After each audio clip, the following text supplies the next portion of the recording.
Hello, everybody, and here's Mike Brown right on the edge. I didn't tell you I was going to pull you up right away. Boom, I right there. I'm just sitting here felt coughing weird. to the microphone. You're like, oh, she's going to be talking for a while. Hi, guys. Welcome. We've been waiting kind of all for this part 2 chat with me and Mike here, huh? Huh, you sweet angel babies all in the chat. Thank you for being here.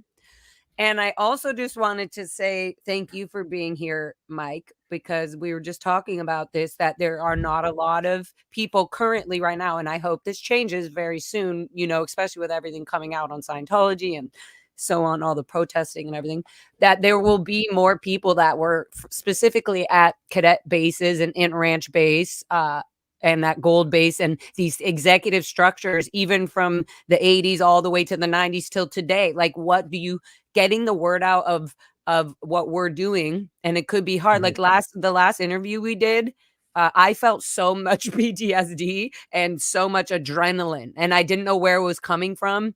And I realized I put a lot of there was a lot of realizing. It's been like what, 2 months now, right? Or something since our last. It's been probably just a little bit over 2 months.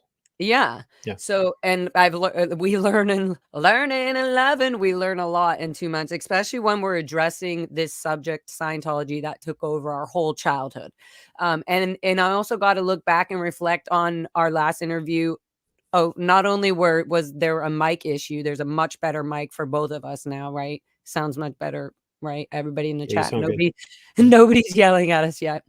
And also, I do feel that a lot of people, and I probably was coming off this way, that when we had the last interview, that I was like here to condemn you or be like, Mike. And I almost, I don't know, probably was. I just didn't realize I was in that mind frame. Like, it felt like a therapy session where I was going in to address like all of my ranch problems with Mike Brown. And it was just like not the right thing. But on that note, it was a lot because, and we were talking backstage and we realized, oh crap, we're late. We need to just get into this and we'll have the discussions here.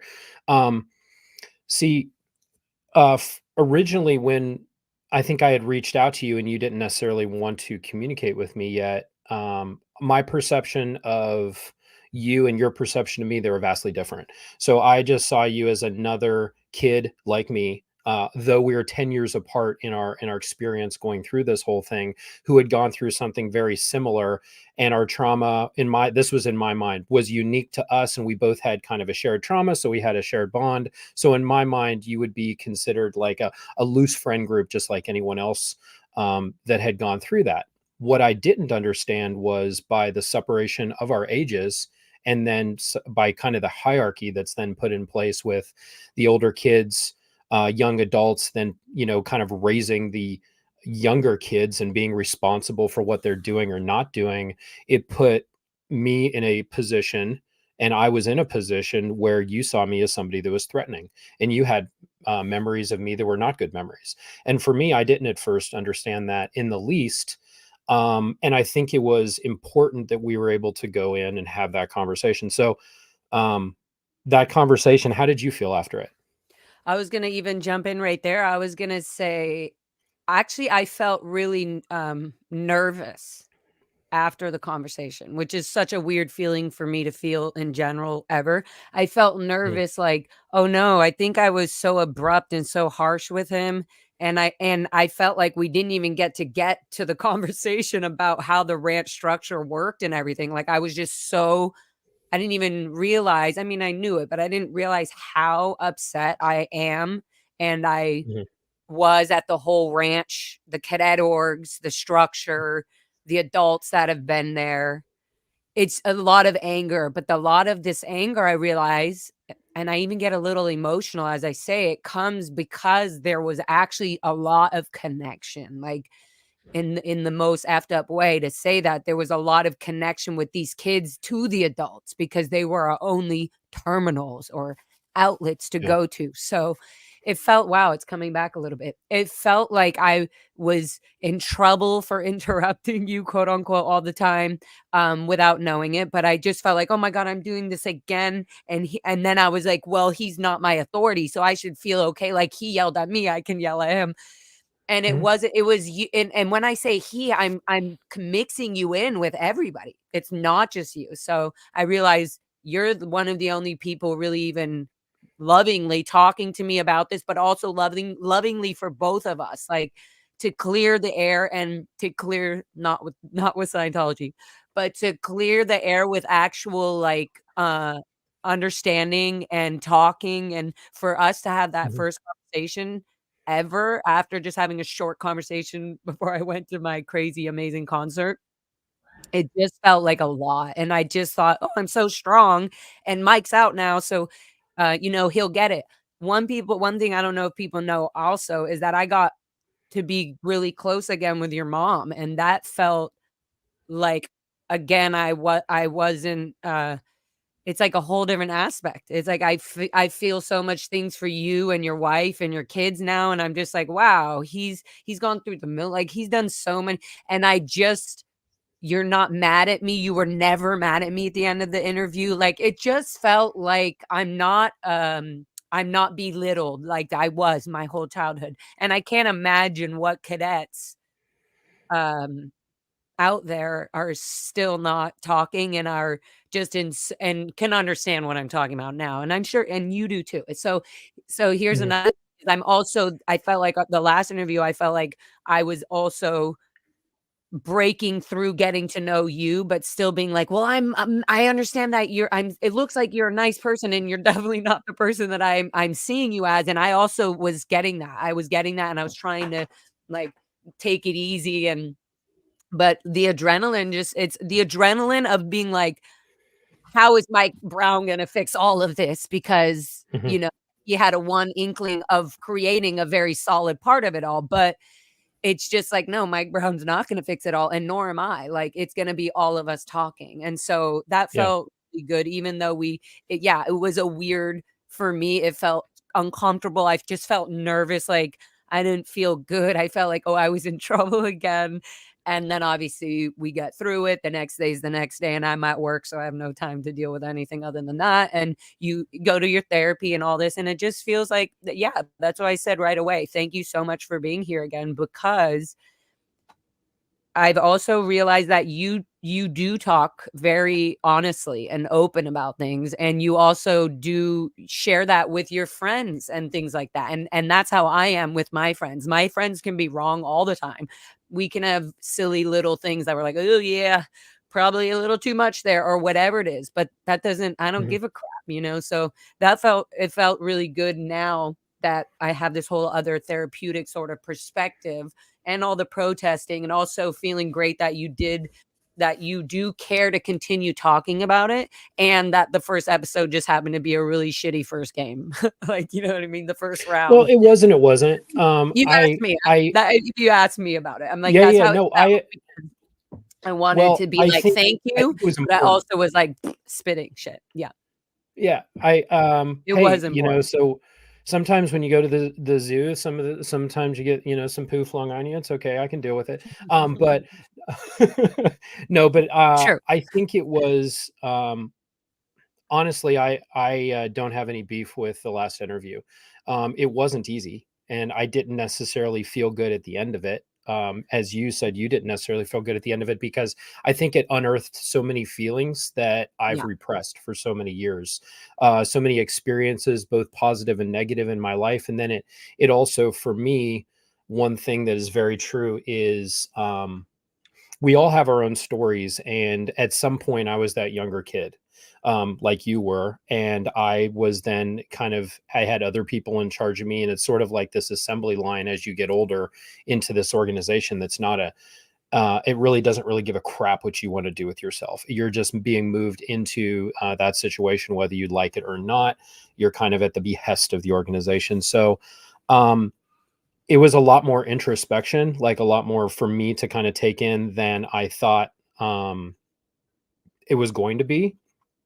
And I'm not gonna lie and say I was completely fine and all this sort of stuff. I felt kind of, a little bit depressed about it. But then as the days went on, I'm like, you know what? I think it was important that we talked about this. And I went through and I looked at some of the comments afterwards, and some were, some were supportive, some were critical in terms of the way our discussion kind of shook out. Like, people didn't think that we were, as fluid as we needed to be. But at the same time, you have two people that were trying to kind of reminisce about the trauma that happened to us because I was about 19, 20.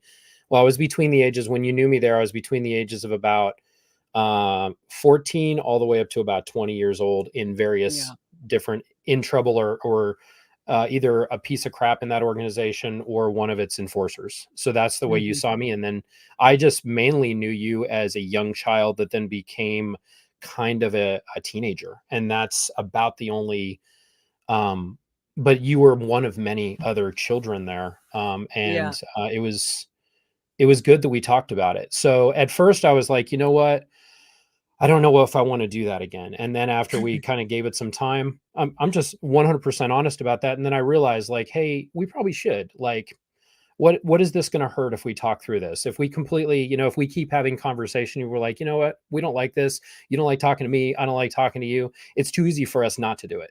But it's, it's an opportunity. Like, hey, let's go ahead and, because we both have shared experiences, we might as well do that. And I think that it's a good opportunity, if nothing else. Like, if there's people in this space that want to share what they want to share, everyone's journey is their own. Everyone's truth is their truth. Then I don't, people are allowed to share their views, even if they don't always agree with another person's views kind of in the same space. That's okay. But for people that kind of are at different places in our experiences, to be able to sit down and have a conversation and kind of reconcile, I think is something I want to do. So let's give it a shot. What do we have to lose? Yeah, exactly. Nothing.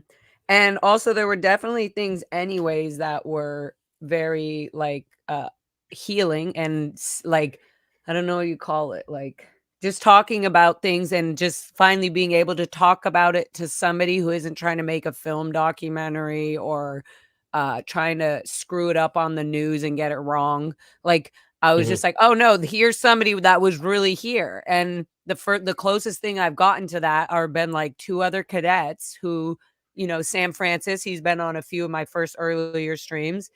And like, like there's not that many people, like, especially from the Int Ranch. And that to me was my whole childhood. So, I mean, it really was. But, so anyways, it feels like, yeah, I definitely spit a lot at you, but I also feel that you were able to understand where this was coming from. And I feel like I we can do. talk At about least I that tried now. to very much. Yeah. I Yeah, wasn't yeah. trying to I wasn't trying to put baby in the corner, that's for sure. I was willing to hear whatever you had to say about it. Yeah, So, and I thought maybe I feel like there was a chance that you were gonna put baby in the corner, so I think I was, like, hyped up and ready to be like, "No, no, yeah. don't put me in any corner." Like, I have a lot more to say. Uh, that's funny. No timeouts. You're going No to the governess timeouts. group. Oh, that's yeah. We both Okay, have the so well, we both know we have the here potential to re-stimulate one another as we go through this. So we'll just work through it a bit at a time, right? exactly, and also, I one of the things and it happened after when we weren't obviously on camera, on film, but, one of the things I realized is that chunk of being afraid to talk to somebody directly from the ranch or about the ranch or about my young childhood feelings, you were one of the Mhm. only first people to do that with, so probably, I don't know, not a good match right away for that, but it is what happens, and now I feel like that that anger is like really gone, and I can really just address who did what very clearly instead of just being like, everybody sucks. If you know, because it really does feel like that. Like the planet of Scientology is just horrible. Yeah. So you just feel like anybody I've ever known from it sucks unless I've, been with them outside of that world and they know me and my life and they get it. Like, Right. and I only got a little bit of that with you, and I still have, but like it's just good now. It just feels much For safer, sure. much better, and nobody's. Yeah. Well, something I wanted to mention, just because I'm in now this situation in my life, which I love, of having my own kids and having to figure out, like, well, one thing I know for certain is I know exactly how I don't want to raise my children. So I have a very good example of that, which was the way we were raised, but I still have a lot of questions. So, trying to read books and understand more about, like, and then as I see my children kind of going through similar benchmarks that we went through, because my oldest is 11, and I can just think back when I was 11, I look at her and say, "Oh, hell no." It puts a lot of Yeah. things in perspective. But one thing that I've found interesting is just from the perspective of brain development, a person's like executive function in their brain, like the front part of their brain that makes decisions and is there to help them make, like, this is a right decision, this is a wrong decision, this is handling your impulse control and all that. That doesn't actually formulate fully until they're like 25 or 26 years old. So the biology of it is you're almost still a kid, or easily unable to regulate yourself to a large degree until you're in your mid 20s.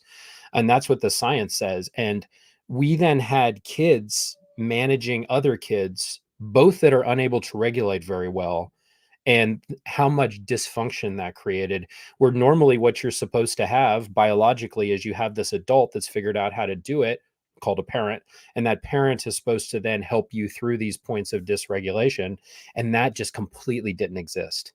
It wasn't And even looking at that, allowed. The connection mm-mm, wasn't allowed. It was considered being off purpose or, like having like like, I don't you're even know how to focused on the call it, second like, dynamic, or your you're dynamics are out loving of your mom too alignment. much. Yeah, like you're too attached, like you need another spirit or you need another person to make you feel good. Like Mhm. it's kind of like it's an out point. Like it's not a good thing to be so attached to somebody. Yeah, so all the biological needs and all of the actual parenting things that that a normal, like, actually healthy relationship should have been with parents and their caregivers, their parent with the parents and the children, the parents as caregivers, they didn't exist. And then we were kind of given these surrogate caregivers that were really just enforcing certain behaviors that were put in place by the organization, and that was the way that we were supposed to be children. That Mhm. there's nothing about that is good. It actually is horrible. So looking at it now, I wouldn't put my own kids through that. And I was like, well, at least we can talk about it to try to break it all down to hopefully help ourselves. But then I think what's nice about this SPTV thing is we can put all this stuff out, and we can kind of share it all. And then we're providing the no nonsense, unfiltered, like shit into the stick way that all this went down, so that other people in the world can hopefully learn from it so they don't fall into the same thing. So hopefully that's something that we can, kind of provide to other people, because God forbid other children end up getting involved in this. That would be just horrible.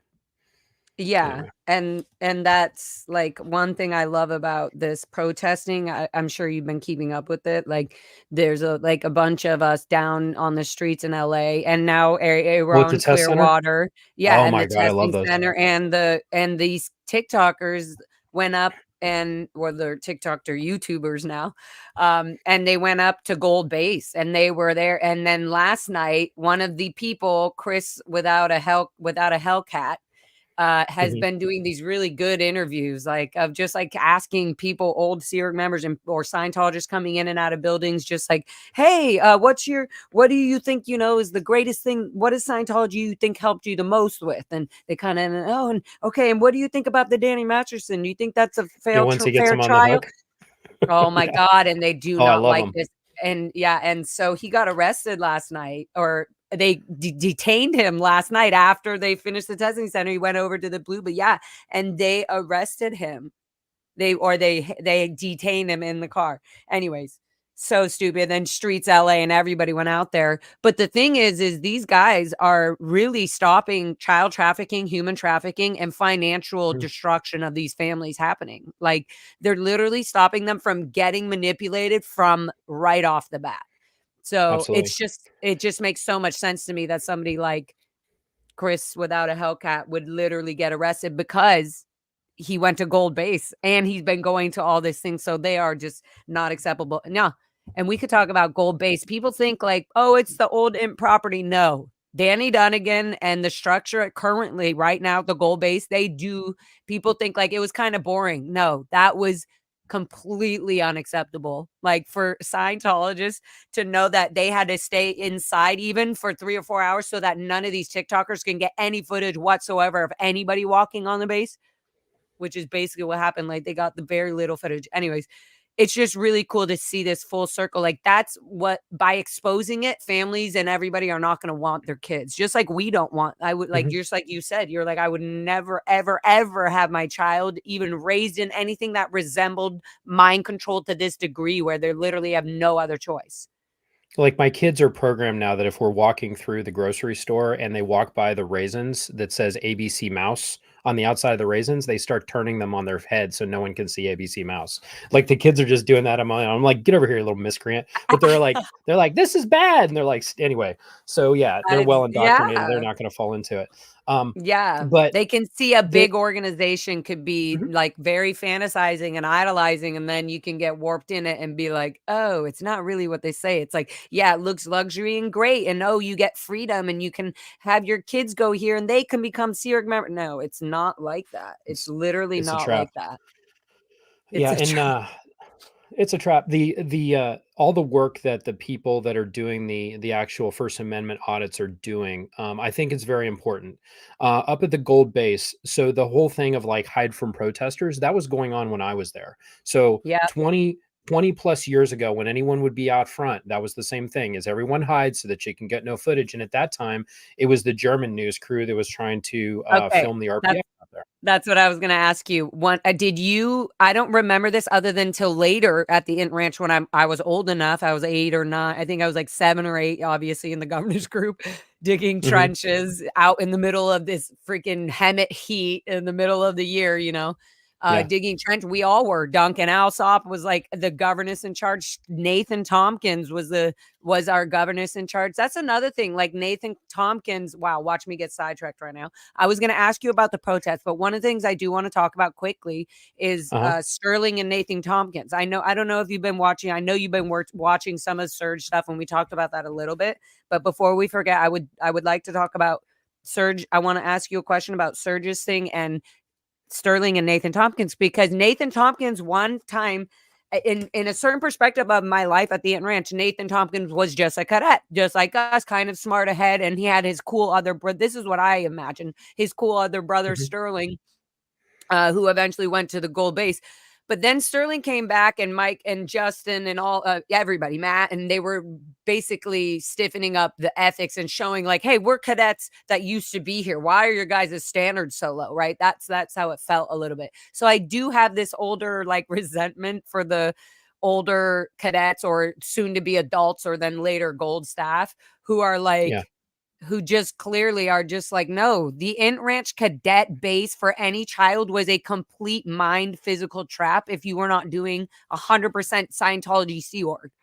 You would Hmm. be getting in trouble for wanting to do little. And so for him to, just on Sterling's note, I would say for him to think like that. One thing I watched on one of his videos is he was saying like, my dad is a good dad. Sterling, anybody's gonna, and this is, I'm saying this to Sterling, if you only have this much time with your dad and it's so loving and great and you guys have a great time, that's not a good father. I'm sorry. And for some Yeah. father or mother to put their kids, their sons, their daughters in any alignment like this was horrible, whether it was good or not, and they meant to do it right. Still not a good parent if they meant to do something right. if they meant to do something wrong. Being a parent is very, as you know, Mike Brown, you have kids, is very hands-on. It's very, half of your mind is always on your children, literally. Like, there's no way about it. So for Okay. Scientology to break down a parent or to break down a child to think their parent is doing as much as they can so they were the best parent, to me, that's like, you're not seeing the whole big picture. There's a Right. bigger picture here. And if you break it down and you were never born in the Sea Org of Scientology, if you were born in Italy or somewhere else, you would absolutely see this picture very clearly. Yeah. That's So all let I'm saying. me respond to that because that was a lot. Okay. And As usual. I can give you my opinion on why I will. the Yeah, differences. I want to hear it. So, and then again, this is just my opinion based off of somebody that I know. And I'll kind of cover a couple different bases. So let me cover through all this and see if it answers some of that just specifically. Um, so again, we have a different age gap with you. Sterling and I are about the same age. We're both about 47. We're about 10 years older than you are. So we would have been teenagers when you were a younger kid. So originally How when old? Wait, Sterling, how much older are you than Sterling? Did you say? we're both 47. You're So both we're the like, oh, okay. yeah, I think I'm like 5 months older than him or Interesting. something. We're about the same Okay. age. Yeah. Okay. And Yeah, he Justin looks better. obviously He doesn't. looks better than he's in better shape than me, but he also has no children, which, he can, he spends his Again, time like on a again, beach and stuff. again, Mike, all of us have different views of what we think is attractive. Okay, good. So, anyway, back on the subject. When we were kids in LA, about 10 years old, we were like feral loose on the streets of LA, and it sucked. And though you kind of get street smart and you're running around, it was a lot of gangs in the area. We would get in gang fights. We were like getting our bikes stolen. We were having local gangs in the area that were not like the whole. If you were a Scientologist and they found you, they were going to beat the crap out of you. Um, Many years before that, I think this was before I knew Sterling. He has always similar to you. This is one thing you and Sterling have a lot in common. You are both usually stand up to authority and fight against it. And that's probably why both of you are able to get on here and do content in your own way. And you have very separate contents and your own viewpoints, but you're both willing to talk out against something that you don't like. And I like that about both of you. And that's something that you both have in common. When he was younger, I want to say 7 or 8 years old, he was not listening. He was, what they call backflashing, refusing to do stuff. And he was placed on the Pack Kids RPF. And it was horrible. They were spanking him. He was going through kind of the similar thing that you are. And he escaped. He literally ran out of the building, ran and found, I think either Barbara or Foster, and went to them and said, I can't do this. I want out of here. They were going to hold me in there. And he was on it for like 2 or 3 days and couldn't deal with it. His parents at that time took him out and they sent him to Mace Kingsley School, and they pulled him out of the cadet org and all of that. And they sent him to this separate schooling, which was kind of public school.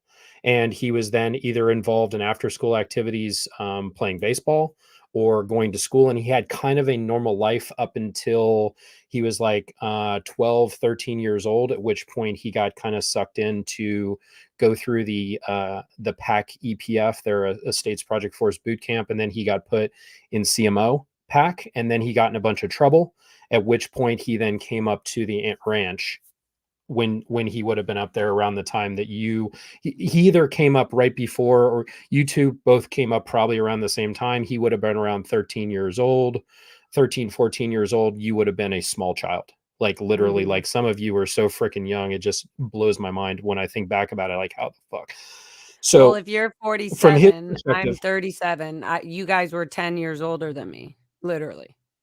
yeah. So how old were you when you came up? Were you like 4 or 5 years 4 old? years old. Yeah, Yeah. 4 years old when I So first he came would up. have gotten there like a year before you. And this is back when he first arrived. So that his experience in LA sucked. And when he was about to get put in that kids RPF, Foster and Barbara at the Yeah. time kind of pulled him out of it and sent him to another school. So we all, we one thing that is very much a defense mechanism that kids do is we try to put our parents in a much higher regard probably than a lot of them deserve. And that's the thing that we do as a defense mechanism. And we make these, kind of a magical thinking about how amazing our parents are. And they're doing all this to save the planet and it's all worth it. And we tell us this story in our head, which helps us justify the existence that we have. And that's going to be true for any kid. But I will tell you, Sterling's experience when he was down in LA versus coming up to the ranch, and he came up in the early part of the ranch, which was still before all of the rules came into place. We were still doing a lot of the renovations. There was a little bit more freedom, and we were mainly doing work. I was going to say, didn't you guys consider doing renovations freedom? It was kind of fun to be painting and same with me. I still love it to this day. Like it's not the point though. It's about what Scientology was doing to normalize the behaviors that we were all doing. Like heavy mess work was actually just heavy adult work that children shouldn't be doing. Right. But also I want to, now that I have daughters and you want to teach them how to caulk the baseboards and shine the dressers I have with no gloves? I have one kid that when I do one stuff around the house, I have one daughter that loves to help me. One of my twins, she's my little helper. She just loves to come up and do anything with me. The other one doesn't really care to.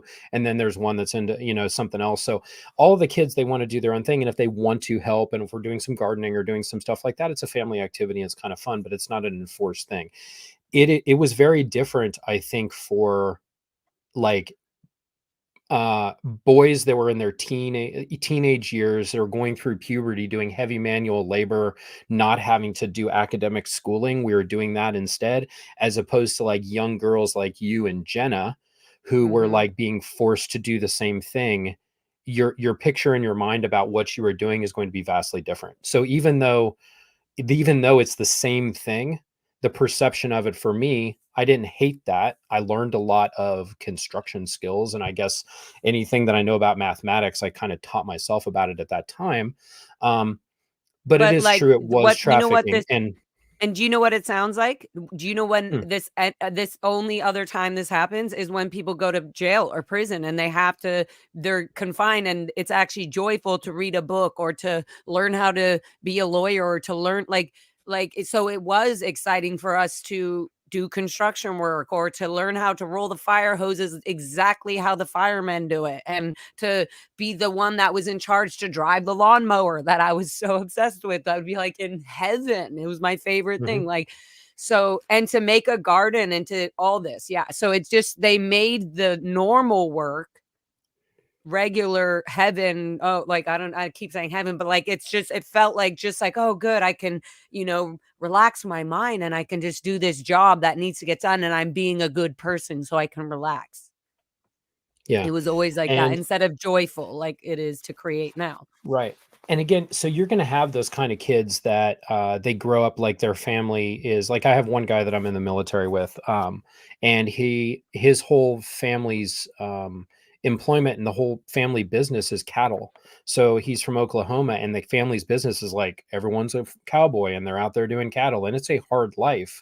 But at the end of it, he joined the military, but the rest of the people that brothers and sisters that are in that business, you're inheriting a multi-million-dollar cattle business at the end. You know what I mean? Like that's the family business. So there are times when kids are doing this, but it's not for the benefit of some random church organization that is, kind of profiting from them. Meanwhile, you're living substandardly. That's just the way that family lives, but you're getting a proper education and it's the family business. That is not what we were involved in. We were involved in I very much think kids, we were all ultimately a huge inconvenience to have around, and they had no idea what to do with us. And the best solution that they could come up with was to put us to work, because there are no children. Everyone is just an adult. So they treat us all like adults, and they're going to, have the same criteria for children as they'll have for adults. And there is no differentiation, which the differentiation is massive, but it wasn't seen that way. So anyway, really, in the same way that there's a Sea Org member today, like when we're protesting or whatever people want to call it, we're just standing out there and making sure people aren't going into the organizations. But when we're out there, a Sea Org member today would think it was insane that were saying, oh, you overwork Sea Org members, or you overwork children that are in, like, they're going, oh, they're just because their belief system is really like, these are very capable kids and very capable children that are in small bodies, and you guys are referring to them as children, but they believe they're just as capable. And there's so many policies about, like, and stories of, oh, this 7-year-old was running for L. Ron Hubbard as the messenger, and like, it just made because L. Ron Hubbard was allowing it, then it's always okay for anyways. It's just, there's so many things that we don't want to call them what they are in the outside world, because it sounds too harsh to our ears. And that's when I love, for example, Serge Delmar, my very good sweet friend. Whether you guys out there have been watching and don't know if he's sweet, he's actually very sweet, amazingly sweet, and so cute, and I love him to death. But he really does lay it down. He nails it in the way that it should be heard. It needs to be heard in the way.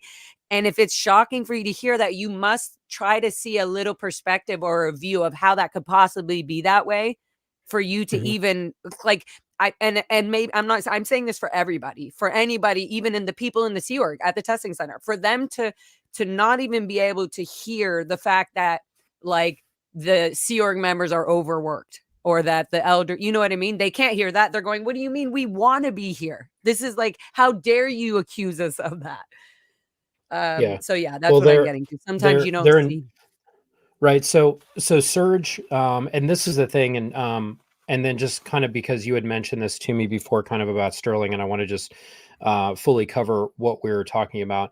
So Sterling, kind of just backtracking a little bit, and then I want to talk a little bit more about Serge and then other creators as we're sharing our truth, and also getting on here from my perspective. And again, this is just, the way that I see stuff, and hopefully, we can, all be as symbiotic as possible. We'll see how that goes going forward. But Sterling's view of his parents, he's going to view his parents however he wants to. Ultimately, he's still trying to find a place of love in his heart for two people that at the end of the day have 100% abandoned him, and they have decided to stay in that organization. And he's even talked about it, like his stepmom, Barbara, when he left and he was being declared, she cut him out of all the family photos. So I've watched this, and it makes sucks. me even more angry for Sterling. It makes me more angry for Sterling that Sterling doesn't listen. Barbara Tompkins, I loved Barbara Tompkins. Let me tell you this effed up situation. Barbara Tompkins was one of the sweetest, sort of like more intelligent adults at the ranch, but she was one of the closest ones to me that was spanking me the most.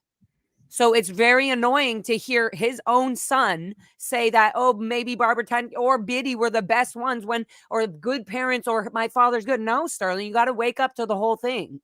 If you were your own father, if Sterling was his own father for his own son right now, Sterling Jr., he would be, this is why I'm saying it's nice to talk to you, and I'm not going to interrupt you anymore, but it's nice to talk to you because you have kids and you were right there with Sterling. And so there already is a teaching method. We're not going to all have kids, so we're not going to learn like the deep, mechanism or things that we've lost out on, or that we didn't receive, that we now go, oh, if I can understand that, I should have received that. That's going to actually help me heal further, like in my own future, whether I'm not a child anymore. You know what I mean? Anyway.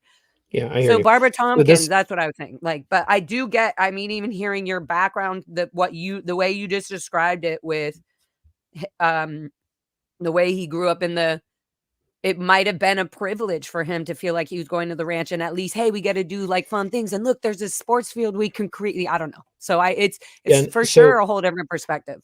He was at the ranch for a shorter amount of time than I was at the ranch. I was there when it was during the time he was, and I don't necessarily disagree with him. It was kind of like coming up from LA. It was pretty badass. That's what I mean. It was awesome, right? And then it kind of was he private, ended up going to Golden safe. Airport. Yeah, and we were able to hike a little bit, and we were working. Right, we were and you are out in the middle of nature, right? We're not really not having fun. fights with gangs in the LA area. That like there was a lot more safety. Although 100%. It was then you're like definitely in a cult at that point, but it was it was better. So, let me let me go into the perspective of differences in a person's lens that they try to see their life in, and opinions. And maybe this will be a good bridge to cross on how some people are just completely different, and they can be different in their approaches and both right in their own ways. And we're never going to be able to get everybody to agree on everything. And so let me give you two different people in the way that they talk about it, things, and see if we can kind of relate these two. Let's take Serge. So we have Serge Delmar, and then we have Sterling Tompkins. They're both individual creators, and they're going to create their own things. Serge is going to talk about things. He's going to share his truth from his perspective, what he's passionate about. And Sterling had a difference in opinion, and then he went on and talked about, like, hey, I don't necessarily think, and he didn't necessarily say Serge, but I think that Serge got the idea that he did, and he probably was talking about Serge, like, hey, I don't think that this is completely accurate. And Sterling was going to try to critique some of the specifics that Serge was saying. Those two had different lives, and they also have different perspectives, and they also have different backgrounds in the way they're trying to deal with their own trauma.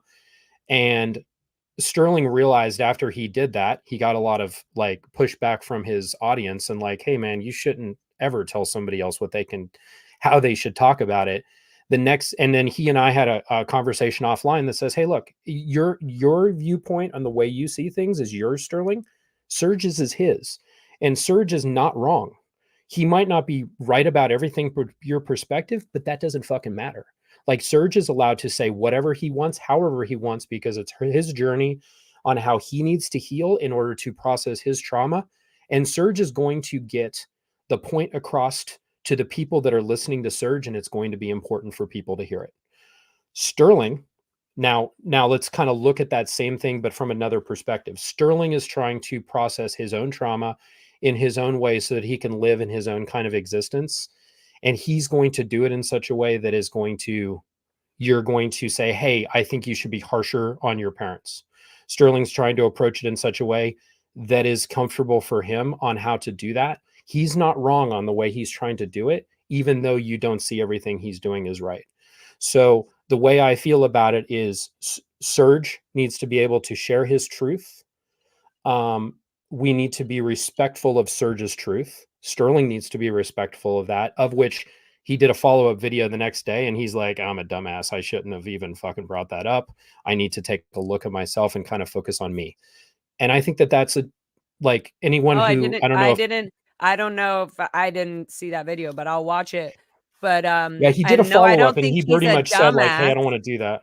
I don't think he's a And dumbass. I'm using I do colorful think, language. but You know what I mean? I'm saying I think he is literally in real live time, like this is really like people are this is all part of the healing and processing. It's like, okay, I disagree with this, but okay, but now that I'm here, I'm kind of going, oh, you know what? You're right. What you were saying is correct. I just didn't want you to say that my dad was a horrible parent, and I took it personally, or whatever it is, Right.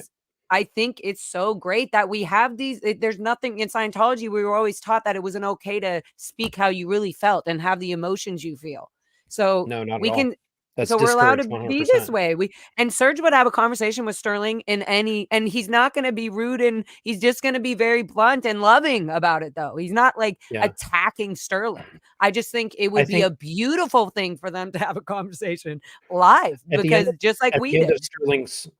Sterling's video, he's like, you know what? I need to reach out to Serge and I need to talk to him. I don't know if he has. Hopefully they've had a chance to talk, but he mentioned that he was going to try to reach out to him and them to actually talk it over, because at one point, I think they were in the same friend circle, and then people go different ways. They're always busy doing other stuff. So, but anyway, just from the perspective of, is it important? So I think it's important that all of the creators, that as we're coming out and sharing our truths, because my experiences are going to be a little bit different in how I saw things and how I can bring them forward. And if there's big things that obviously somebody is like, hey, that person is completely 100% lying, we should address those, try to address them, like behind, like contact the person and say, hey man, you got this wrong. Let's have a conversation about it. But if there's something that is very inflammatory and it's dangerous, then we should probably make sure that we, have an open dialogue, and we always have the ability to kind of self-correct and be able to get the truth out as best we can. So that's why I love this YouTube platform, is because Same. there's no traffic cops for it. Of course if you did something that was obviously unfit for YouTube consumption, they would flag the video. But that they give a lot of latitude for people to go on and do this, and that's the beauty of it, because Scientology can't control it. And as much as, and I do love, and I'm going to caveat something because I'm probably going to get into some deep water that isn't necessarily where I want to spend a lot of time, but I think it's important saying this. Mm-hmm. The only things that were available previously was somebody that was speaking out on a major news network, that was then being edited by that news network if something was coming forward. And the problem with it is you're not able to get more than a 5-minute soundbite at most, and it's whatever that network wants to put out, and most of the time the story is lost. So now we have this large format conversations, and people can consume it at whatever rate they want, but we can also share the entire story about something. And the thing that kind of changed a lot of this is when Leah started doing Scientology in the aftermath, and that changed the public perception of the ability for people to speak up and be able to live through it and not end up like smashed by legal stuff. They're like, hey, wait, all these 30, 40, 50 people spoke up and they're still okay. And then the YouTube thing kind of started. We had some of the initial creators, and then Aaron's channel got really big and a lot of people started doing stuff. So then as this has happened, so kind of to step back, a slight criticism that I have of Scientology in the aftermath is it was still a produced series that was taking somebody's specific trauma, packaging it in what would fit in about 40 minutes, 45 minutes, editing it down, high quality production, and sharing that story. But it might not be the person's whole story.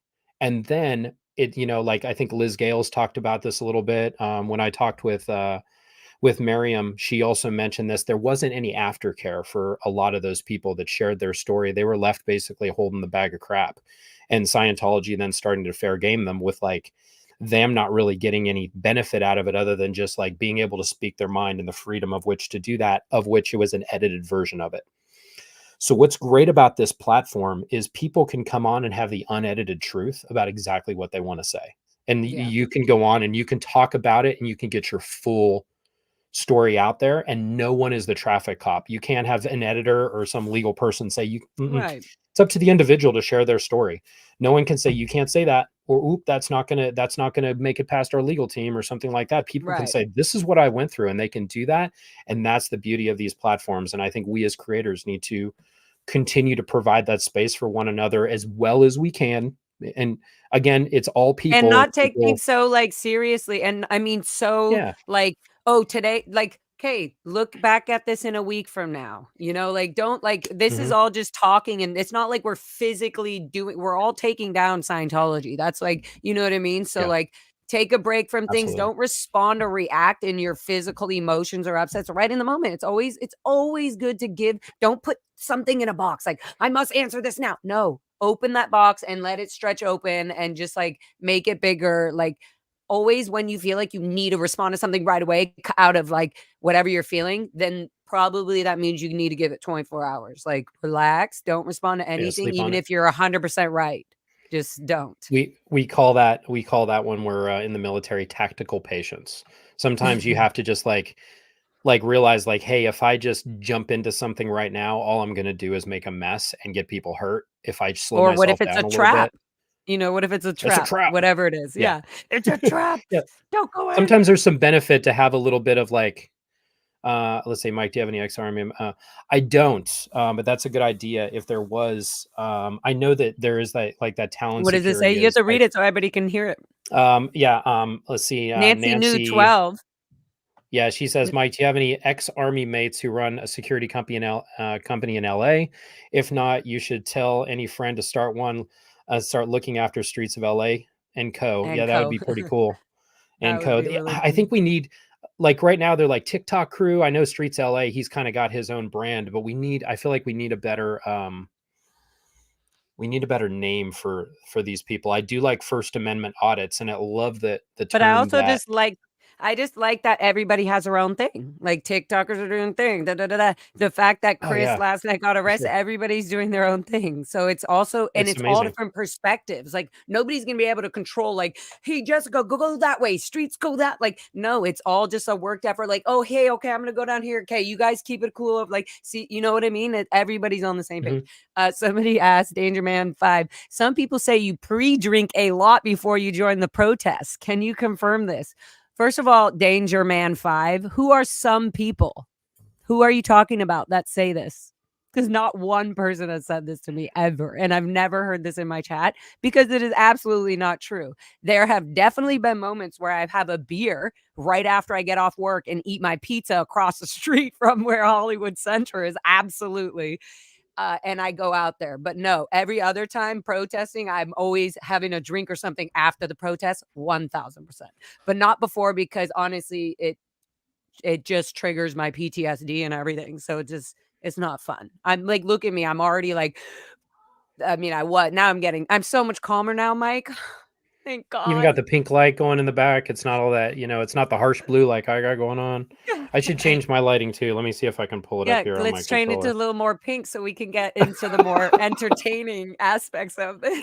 But Let me anyways, see what I can dangerous. do. I don't know. It made me think that was like a OSA bullshit random name. I hope you're not, and that was just a real question. I didn't mean to attack you on it, but yes, I do love drinking. I'm not hiding that from nobody, and I think everybody in the world are. Oh, that's good right there.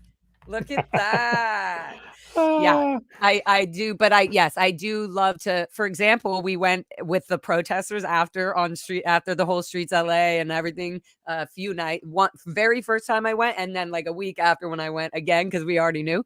But we found out there's this little place that we go to, or little hole in the wall that does karaoke, and I was like, "There's no way! What a perfect celebration for Lara FM to go protest and then right? go have some beers, drinks, and pizza." And go sing karaoke. And so we all went. It was really fun. I'm not going to say who went with me in case they don't want to be told. But and then later, Serge and I did a live when we were singing karaoke. Same thing. Went there, had a great time after. So that was really Good. fun. You should be able to. You should be able to cut up a little bit after that. So, see, that's the thing. Oh, Like, 100%. Like, and um, who should or shouldn't? Like, who's the boss and the police of telling who does like how yeah, somebody should act after a certain thing? And do you drink before this? And who cares? Do you know how many people we see standing there? Not stand, we people see as standing there that walk by. Half the people on Hollywood Boulevard are drunk. They're on something. And they're out of that. their minds. So I'm just saying, it's I guess I'm not saying. I'm just saying. Well, let me ask you this question because I moved away. Like when I left, I moved first to Colorado, and then shortly after that, I joined the military, and then I've been bouncing around from base to base as I've been, and in different countries. But point being is I left LA, so I've been back to LA a couple of times to all times to see my mother to help her out of that situation. But every time going back to LA is very stressful for me to do that, and So going around the Aaron's coming this complex. year.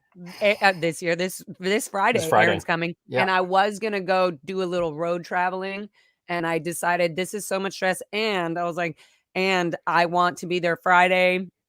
I also had something else happening during the day, and I was like, "Nope, it's actually more important for me to be here Friday Mhm. and to be able to be there for all I wanna go to all the blues, like, all the LA buildings that stress us out, like, it's Yeah. amazing, Mike, I'm telling Do you, you get like, people stressed out who go when you go not out anymore. around The them? first few you could see, I was like, panic attack, and then honestly, after my dad thing happened, I'm like and knowing how corrupt the LAPD is, I was just like, "You know what? No, no.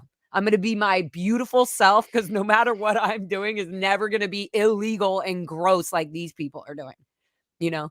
So I'm not afraid anymore, and if I hadn't done all that and I didn't see my dad not giving a fucking shit about me, yelling his name out, and then having the police officer be like, "Oh, I don't believe that was your dad." I'm just like, "Who are you to even be speaking right now?" That's so crazy. Anyway, so I'm not and even talking to you, Mike, I appreciate you so much. I appreciate the people that are on SPTV so much. This is so Mhm. important. I've said this so many times. This is so For important sure. for people who are watching that will never come on a live ever.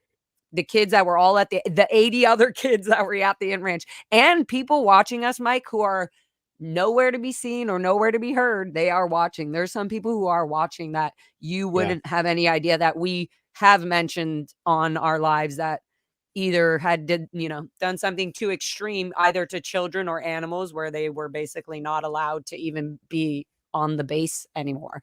That's how bad it's like, until it gets so extreme that it could become an actual criminal legal issue, then we're going to offload you. That's what they call it when they make you leave. Okay, sorry. Am I going on a rant? That's okay. I'm blowing off steam. It's good. People like to listen to it. We're running a marathon, guys. What is it? It's not a race. It's I don't know, whatever. Okay, Rodu says, question, if kids are doing all this heavy labor building things, what is the quality of the work? Really good. You should watch a kid. At first, it wasn't great, but remember, so do you remember these videos we used to watch? I don't know if they were still having you guys watch them or if they were just having us train you at that point. Initially, we were watching these home improvement videos. I wish I could find these. They were by a couple called Peggy and Dean. And they would go on, and it was this woman with this like very 80s hair, and she's in these mom jeans, and they're teaching you how to, like, this is how you do home electrical. And it was all just home improvement shows. This is how you do drywall. And we'd watch that. And then we would then go and do it. But a lot of the materials that we were using initially, because Scientology is cheap as shit, even though they have a bunch of money, it was like old stuff that like Home Depot or Lowe's was like throwing away or had been out in the rain and they can't sell anymore, that we bought for on the cheap. And then we're using this like, and then lumber that's like all shitty. And yeah. So whenever we do stuff. So wait. Whoa, pause. I have so many questions. What would the vehicle be? I know these are stupid questions, guys, and I don't care because they're not stupid to me and they're very important to other people. What was the vehicle you were using? Do you remember what vehicle or whatever you were using to go from the Int Ranch to where? Some hardware store? So do you remember Jean Tomasovic?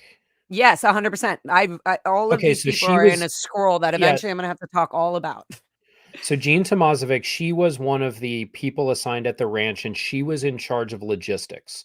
She was one of the longest adults that was at the ranch, by the way. Like she never was really a threat to the kids because she handled all, like you said, the logistics in terms of like services and like the simple things like, oh, kids are so excited. Jean Tomasovic, Mr. Tomazovic's here. Remember, Mr. Everybody's a Mr. So with the food. So initially she was in charge of all the logistics. So that included all of the building supplies, and it included food. And then later we had this lady, Margaret Horner. Margaret. It was moved out there. Horn, yeah. She was put in charge of just handling the meals back and forth. She would move the meals from Golden Era Productions out to the ranch under Jean. So she was made an assistant for Jean. And when they say move, me and Jackson talked about this on earlier episodes and multiple times. I'm like, Gary, let's remind everybody, when they say move the food, it means that there was a run from the Int Ranch to the Gold Base, and they would have like service pans of food, and that's what they would bring for each 3 meals a day. Or we'd already have breakfast from the next day with granola buckets or buckets of yogurt or a box of apples or whatever it is, or a service pan of scrambled eggs. Slop eggs. Right. Oh, gross. They never smelled right, and they was half of them would be hard and the other half would be soft. Anyway. Ew. Well, that's just what happens. You put eggs in a big pile, they get nasty. Liz Ferris, Liz was like, sometimes the pan would turn them green. Do you remember there would be a slight tint of green around the edges? Yeah. So Jean, going back to it, Jean was in charge of. So and then later, her last name is Jean. Her last name later was Jean Larson. She married a security guy at the Int Ranch. Oh, did she? Okay, that probably was after I left. It was. Sorry. Okay, yeah. So Jean Tomasovic. So she, and then Margaret she was Horner. like, we're on this shoestring budget. So let's say that the normal renovations for these, for all of our dormitories, which were referred to as the motels, they were literally old motel units that we were renovating. Let's say that we needed $30,000 in order to renovate the entirety of the building for new paint, fix the walls, patch everything, new electrical. Let's say if that was the budget, $30,000, we got 8. or 5,000. And it was like, okay, solve it. You got to make things go right. So then she would go around and literally go to junkyards, almost like the stuff that like these big box stores, like, Lowe's and, building supply places were getting rid of things. And she was getting things for pennies on the dollar. So when you get I building forgot materials about like this. that, they were shitty. They were I like, was so wondering you get why a piece of Gene drywall, half Tomasovic of it's waterlogged. and they would just cut, like, I remember we would razor blade that part off and just use whatever. Anyways, but Yeah, I so it's do like remember patchwork of stuff. you're reminding me that Gene Tomasovic used to be very good. Like, she had all these outside connections, and she was She was one a of the logistics few person. adults. Yeah, she would want to be one of the few adults that would be talking to people on the outside. Hmm. Were So you she there would always when con. Cisco truck, the Cisco chip trucks and all that would come? Was that Or Frito-Lays so to at the restock the so I canteen? remember seeing those at Gold.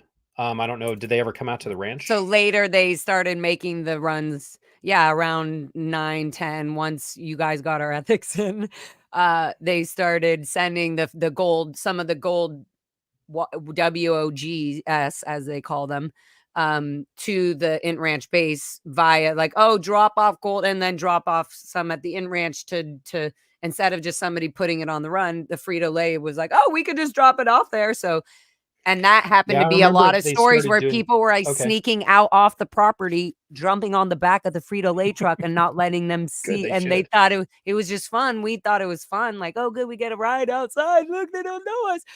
And they were Yeah. like, "You guys were trying to leave the property with a But, log."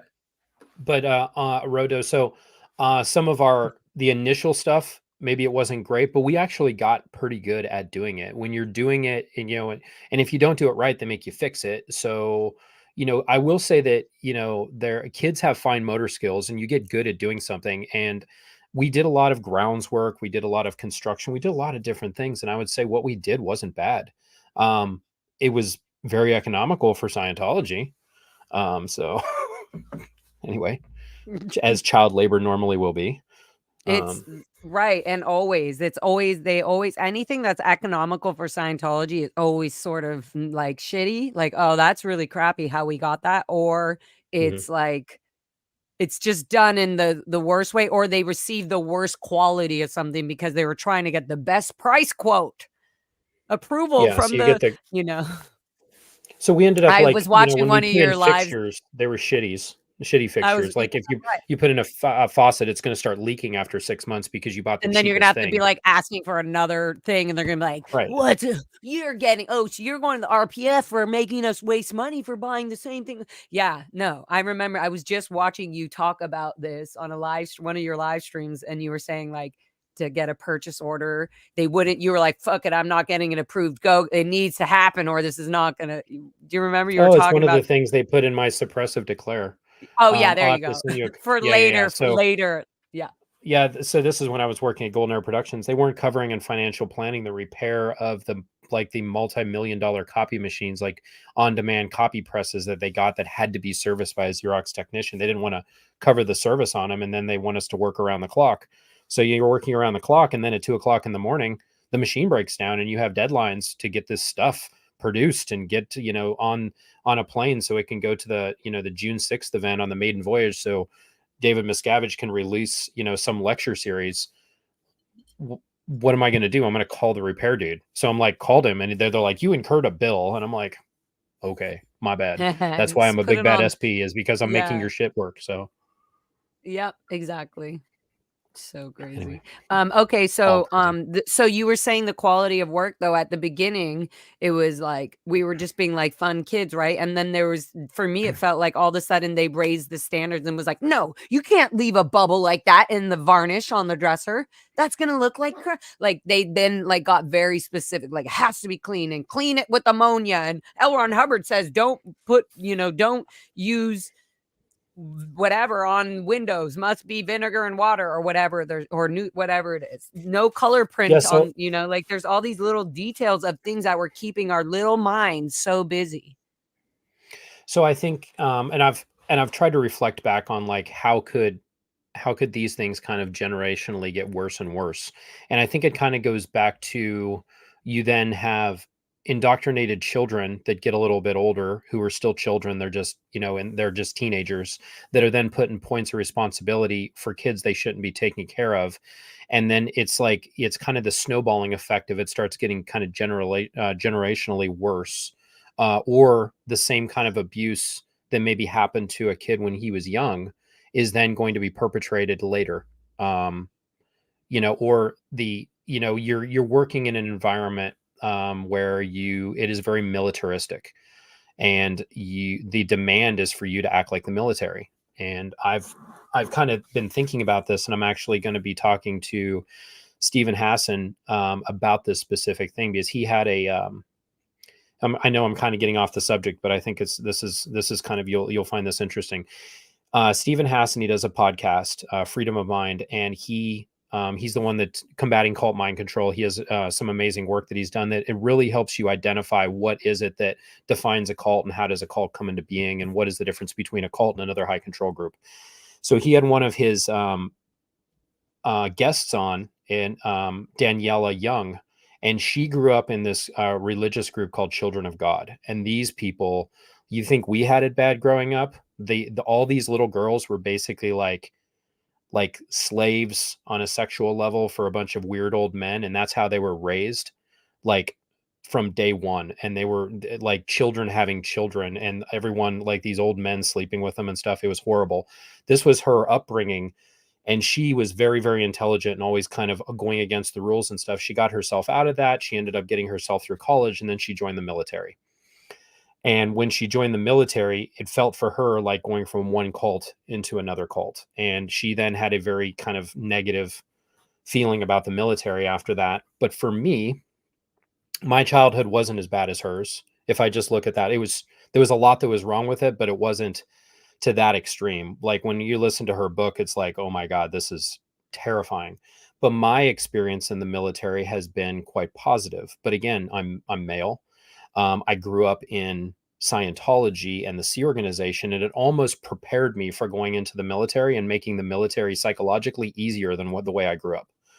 So for me, I've seen a lot of benefit from my time in the military. So we're going to just talk about the differences in my experience coming out of Scientology and then going into the military. But I think one of the things that's happened, kind of coming full circle, is the people that were older that were put in charge of the kids at the ranch. A lot of them were originally children that were in positions of being either controlled or manipulated, and kind of put into a situation where they were kind of indoctrinated and coerced into acting and behaving a certain way, which may or may not been kind of their root self. That's the way that they were indoctrinated to be acting, and they were kind of just doing this as a survival mechanism, even though it then resulted in just perpetuating abuse yet again onto somebody else. And that, I think, is what is so devious about this. When you have like generations of people that were either brought in at a young age or born into Scientology that never really had a decision to be able to be in this on their own, and their parents were just shoving them into it. And the organization was happy to have us just work there and be there. And we had no ability to say no and to say, hey, I don't want to do this. I want to do something else when I grow up. That was never an option. I just think it's sad. And I think that that's the story that really has never been told, is the children of Scientology, on how this occurred from the early stages. I know that there was the stuff on the Apollo, and that's part of the story too, but how does this generationally keep just getting worse and worse and worse, now to the point of like they don't even allow kids there, which I love, because it got that bad. Yeah. I don't know. I said a lot there. What do you think about any of that? No, that all of it. And also it just brings us, people forget that, like, they're in the outside world. I know this sounds weird for the people watching, but like they've been sort of, even in their own cults and everything, they've had this view of being able to be in the outside world. So like they've had some structure of some family being in the military, so they know what the military is like. Being a cadet, the Int Ranch, or in the Sea Org, you never have this perspective. There's no connection. There's no sincere connection, even to family members that I have today. Still so much to a point where there's family members that don't talk to me because they're afraid they'll never be able to talk to my mom, their uncle, and their aunt, or whatever it is. Like, they don't want to push the thing. And it's just like a lot of this is just like recycled trauma and recycled fear of everything that we've all been going through. So like a lot of it's going to come out a lot of different ways. And I think the fact that it's coming out is so important. Whether it's going to take some people to think like, "Oh, I can never be a good person. Oh my god." No, that's not true. Come out and talk about it. That's like the best thing to do. And whether it doesn't have to be live right away. You don't have to like come and talk to me on the live stream and show the world like all of our flaws. No. It's talking about it and having the conversation and then being ready like, "Okay, good. We can talk about this, or we can talk about anything we need to on the live chat and help other people heal from things that haven't been able to be discussed directly to them or for them." Yeah. And so that can I come hope out it. in many ways on so many different channels, on so many in so many different emotions. One day an interview will be great, the other day will be horrible, or one will feel like, "Oh, we had a great talk," or "That was so funny. I thought that was going to be horrible." Like everything's just a little bit different. So yeah, Yeah. Got to give it a I shot, think right? that was good. Yeah. Enjoy the silence says, "You two are the only one who have the courage to confront your perception with magic ingredients, listening, respect, honest, and talk about uncomfortable things." Yes, exactly. That's what we want to do. There's Well, it no feels a little less judgment. uncomfortable this time. A little bit. Yeah, just a little. Just a little bit. Somebody said, D Sweatman, aka COB. Imagine being the Frito-Lay guy and being like, "What the F is this place?" So a lot of the kids, like Mitch would say, Mitch Brisker, we were so excited when somebody would come onto the property, whether it was a gold staff member or a person from the outside world of Planet Scientology. Like we were just so excited. And so it probably just looked like, "Oh my God, look at all these kids are just so sweet and fun and happy and they're hanging all over us. Oh my God, they must be like," so yeah, that's what it probably looked like to the Frito-Lay guy. So there was a funny story, and this might have been you were either really young or it's before you came up there. We used to have like the Saboba Native American Indian reservation is right there. Like you have to drive through it to get to this property where this international child ranch was, and it's now been sold back to them. They actually got their property back. But before you had to literally drive past their casino into this through their property in order to get to where the kids were kept. So it was very isolated. But we would commonly have the Indian, representatives and stuff coming out there.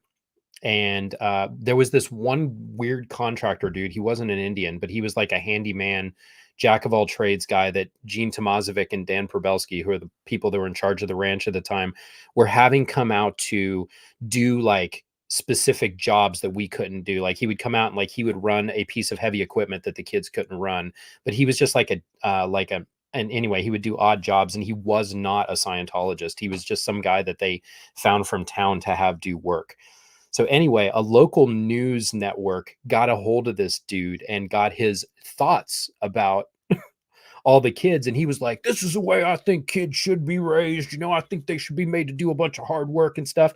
This guy had like a rap sheet, like super long, that included all sorts of child abuse and like burglary and like nothing. God. But he was out of jail. But he was like, what was His mindset, his behavior, the way he right, thinks is but clearly then off. but then the piece they did in the paper was like, "Hey, this former, this guy with all of these different crimes and stuff thinks this is the way children should be raised, and it aligns right with Scientology." So it looked horrible. It was horrible PR. Somebody got in big trouble for that. The guy wasn't allowed to come back at all. It was like a big flap at the time.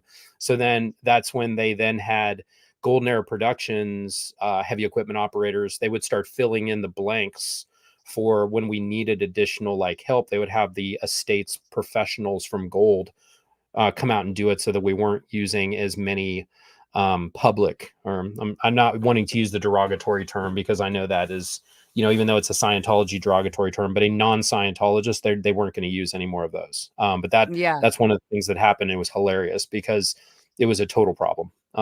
Anyway, good times. Yeah. Good times. Good times talking about the horrible times. Uh, but yeah, so we were on the freeloading thing. There was also other people like the propane guy, the gas company would come to the Int Ranch base. I was Oh, trying that's to right, we had remember those what big other. propane tanks. Yeah, and so There were you several of did them. you yeah, and do you remember, like, when they would come on the property, it would smell so bad like perfume. Those propane tanks, like, imagine dealing with propane all day just in general. I mean, imagine if they thought, "Oh, perfume makes me smell good." So they're already losing this is to me what I was thinking, like, "Oh, they must have lost their smell to propane, and now they just put on all this cologne, and they just Yeah, smell now they're wearing so extra bad." cologne. Yeah. Yeah. There are certain, I don't know, in some cultures, they wear a lot of I've noticed this as I'm around different cultures as I travel around the world. In some countries, like, some men, after they shower, will use all of the cologne, like a ridiculous amount, like, to the point of, like, they'll walk into the building, you can smell them from the other side of it. But Yeah, yeah, I that's can how the remember that's exactly how the the propane propane guys dude were. was, like, bathing in it. It was like a mixture of Oh my BO, god. propane, I and, was like, like, brute aftershave. I would rather smell the propane. Oh, that's funny. I was trying to think who else. Oh, the guy that comes with the dishwash liquid stuff for the dishwashing, like anybody who had to bring chemicals and things onto the property that obviously little cadet's gonna do. T. Louise also gave us a sweet little super chat. Thank you, or whatever And you call that. show interesting. So the question is, I'm so confused why Scientology gets away with child labor. If this was average citizen, they would have been arrested. How are they getting away with this? So the long and the short is, long and the short answer is, I think that they realize they're not allowed to. And it's created a legal problem for them because you can say Lara and I are the end result of a Scientology upbringing. You're going to have, people who are struggling to kind of figure out their place in the world and all this sort of stuff. And what is the attrition rate on kids that were in Scientology? It is very, very high on the amount of when we all came to a certain age, we were able to start You thinking just for used ourselves. a We left. word. You just used a word I don't understand. You So said how many people attrition? leave? Attrition? What did you say? Attrition, attrition, like What's when a attrition? person. So attrition is when you have a group of people that start on a process. Let's say that people like there's a class that everybody starts, and you have 100 people that start the class, and then out of the 100 people, only 10 out of the 100 would end up passing the class. The attrition rate is 90% at that point. So you're going to say how many people failed at that thing or ended up Okay. getting out of it, did not succeed, or were not able to pass it. That would be the attrition rate. So if we looked at out of the 80, let's just call the number of kids that were at the Int Ranch, out of the 80 of 90. us there was okay, let's call it 90. Out of the 90 Well, of because us you're that were also there, if how you many wanna do you give a think have full left? well, I was gonna say, what is the attrition use what is it again? How do you say it? Attrition. Attrition. Attrition. So, what do you mean what are you including in the attrition rate? People who were The offloaded, people who blew, people who unalived all of it. themselves, people Well, so seeing the as the attrition rate is seeing as the the people talking on SBTV in the end are the only people who have successfully left that mentally, unless they are totally openly in stand like talking or helping people in the SBTV community, right, right. then But let's look at it otherwise this they're way. still Like, let's stuck in say the that Sea Org. to a degree, but like, let's say out of the 90 of us that the goal was for us to all be international Oh, based staff members working at international executives. Yeah, management yeah, yeah, yeah. and executives and working there doing that. How many of us actually are not there doing that, have been kicked out, offloaded, Right. didn't make it to the goal of what we were supposed to? The Yeah. the the experiment failed. Would you say that it Mhm. was probably over 75% didn't Yeah. end up working out the way they Yeah, wanted it yeah, to? yeah. I would say Yeah. even So right now, there's only 10%, maybe 20% left still at gold, not even. yeah. So I would say the vast majority, it is not a workable system for kids. Um, so they've stopped these the cadet organizations. They're no longer doing it because it was illegal. It was a legal risk for them. We are a talking legal risk for Scientology. That is what Mhm. we are right now. Yeah. Which is why when there's any critical comments, I just go, "I don't care anymore. I don't care. That's it. I don't care." I really don't. And not like this one. Hi, Super Storm Day. Thank you for your sweet shitty chat superstar sticker, whatever you call it. I love everybody making this movement go and covering so many aspects in so many ways. Thank you. Big hugs. Yes. right? So everybody, that includes everybody. Don't the adults who think kids are adults in small bodies remember how they themselves felt as children. Just because the adults know the kids used to be adults, the kids don't. Right. This is, I feel like, what Serge talks about. This is where the accountability needs to come in. Like, Yeah. So there's this is something that I struggle with. So the people that were so a person that decided to go into Scientology and they said, "Hey, this is the path that I want for myself as a consenting adult," is very, very different than a child that they brought along with them that was never able to make that decision on their own. And I think that it is very dangerous to put kids in that sort of situation because we were all undereducated. We weren't being provided for. Our education was a complete afterthought. No one gave a crap about giving us a proper education. It was actually, I think, of benefit to the organization to not do this. But the adults in charge of us, I think there is a degree of cognitive dissonance, which is you see something that you don't agree with, and you kind of come up with a reason why you think it's okay anyway, just because it makes it more easily digestible in your mind. There is a lot of that I think went on with people, but you do have people at the very higher levels. And I know Serge is on a roll going after a lot of these people for this. They were there in charge of stuff with the full picture of what was going on. The majority of us, I would say the vast majority of people in this organization have a very tightly controlled amount of information that they're given, and they do not have the ability to know all of the specifics of the legal stuff that's going on, the actual perceptions of what's going on in the outside world, the fact that all of the statistics that Scientology shows their people are completely bullshit and fabricated. Like the normal staff member does not know that. They are completely oblivious to the real world because they're not allowed to watch TV. They're not allowed to surf the internet. They don't watch all of our bullshit on YouTube. They don't do any of that stuff. They have the reality spoon fed to them. So that's what they really believe.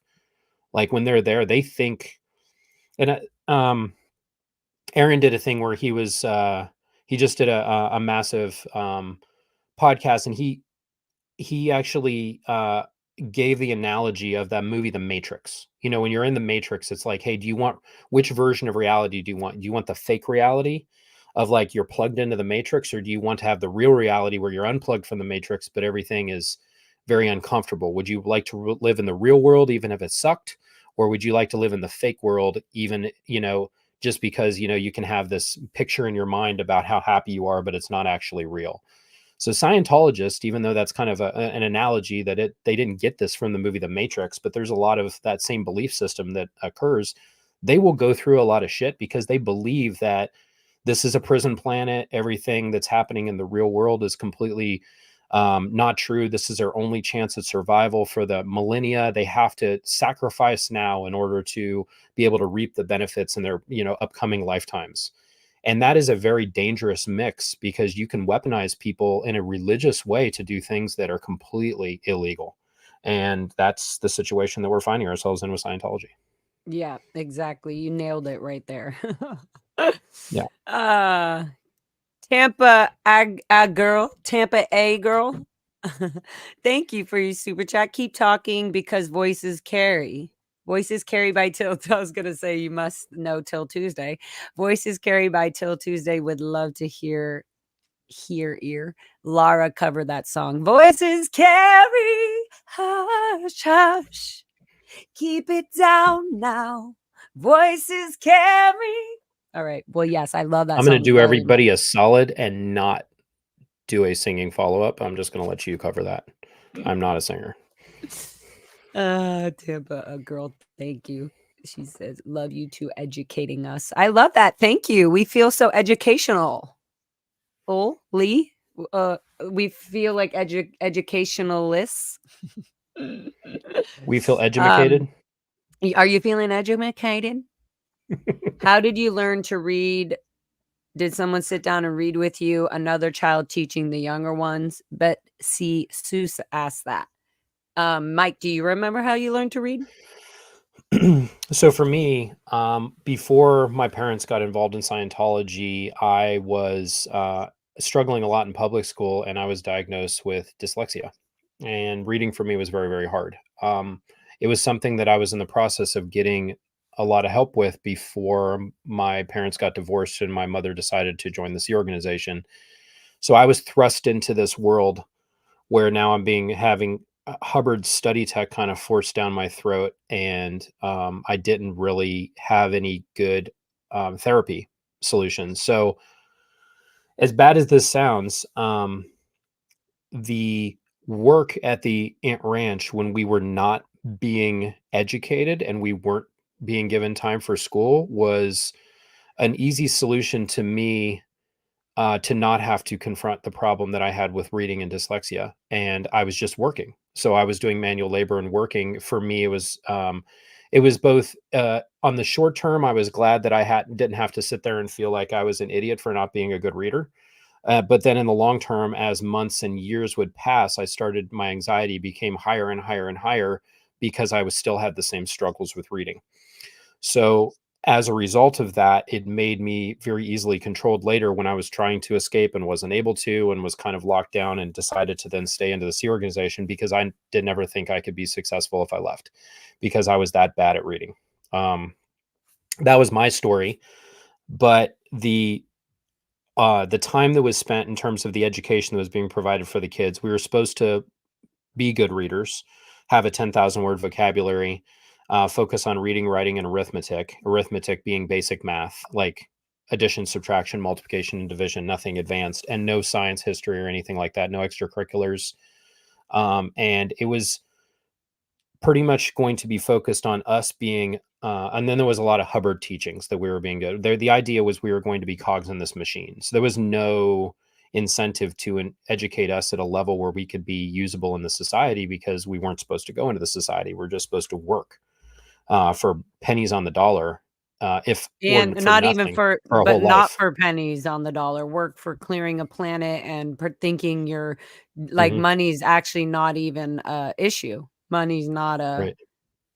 we're not thinking about money. We're just thinking like, "Oh, well, I'll be able to get my paycheck and get some of that yummy canteen snack," which where are we putting the money when we get paid for 40 whatever dollars a week? Where's that money going? Mhm. On tampons, on the internal canteen?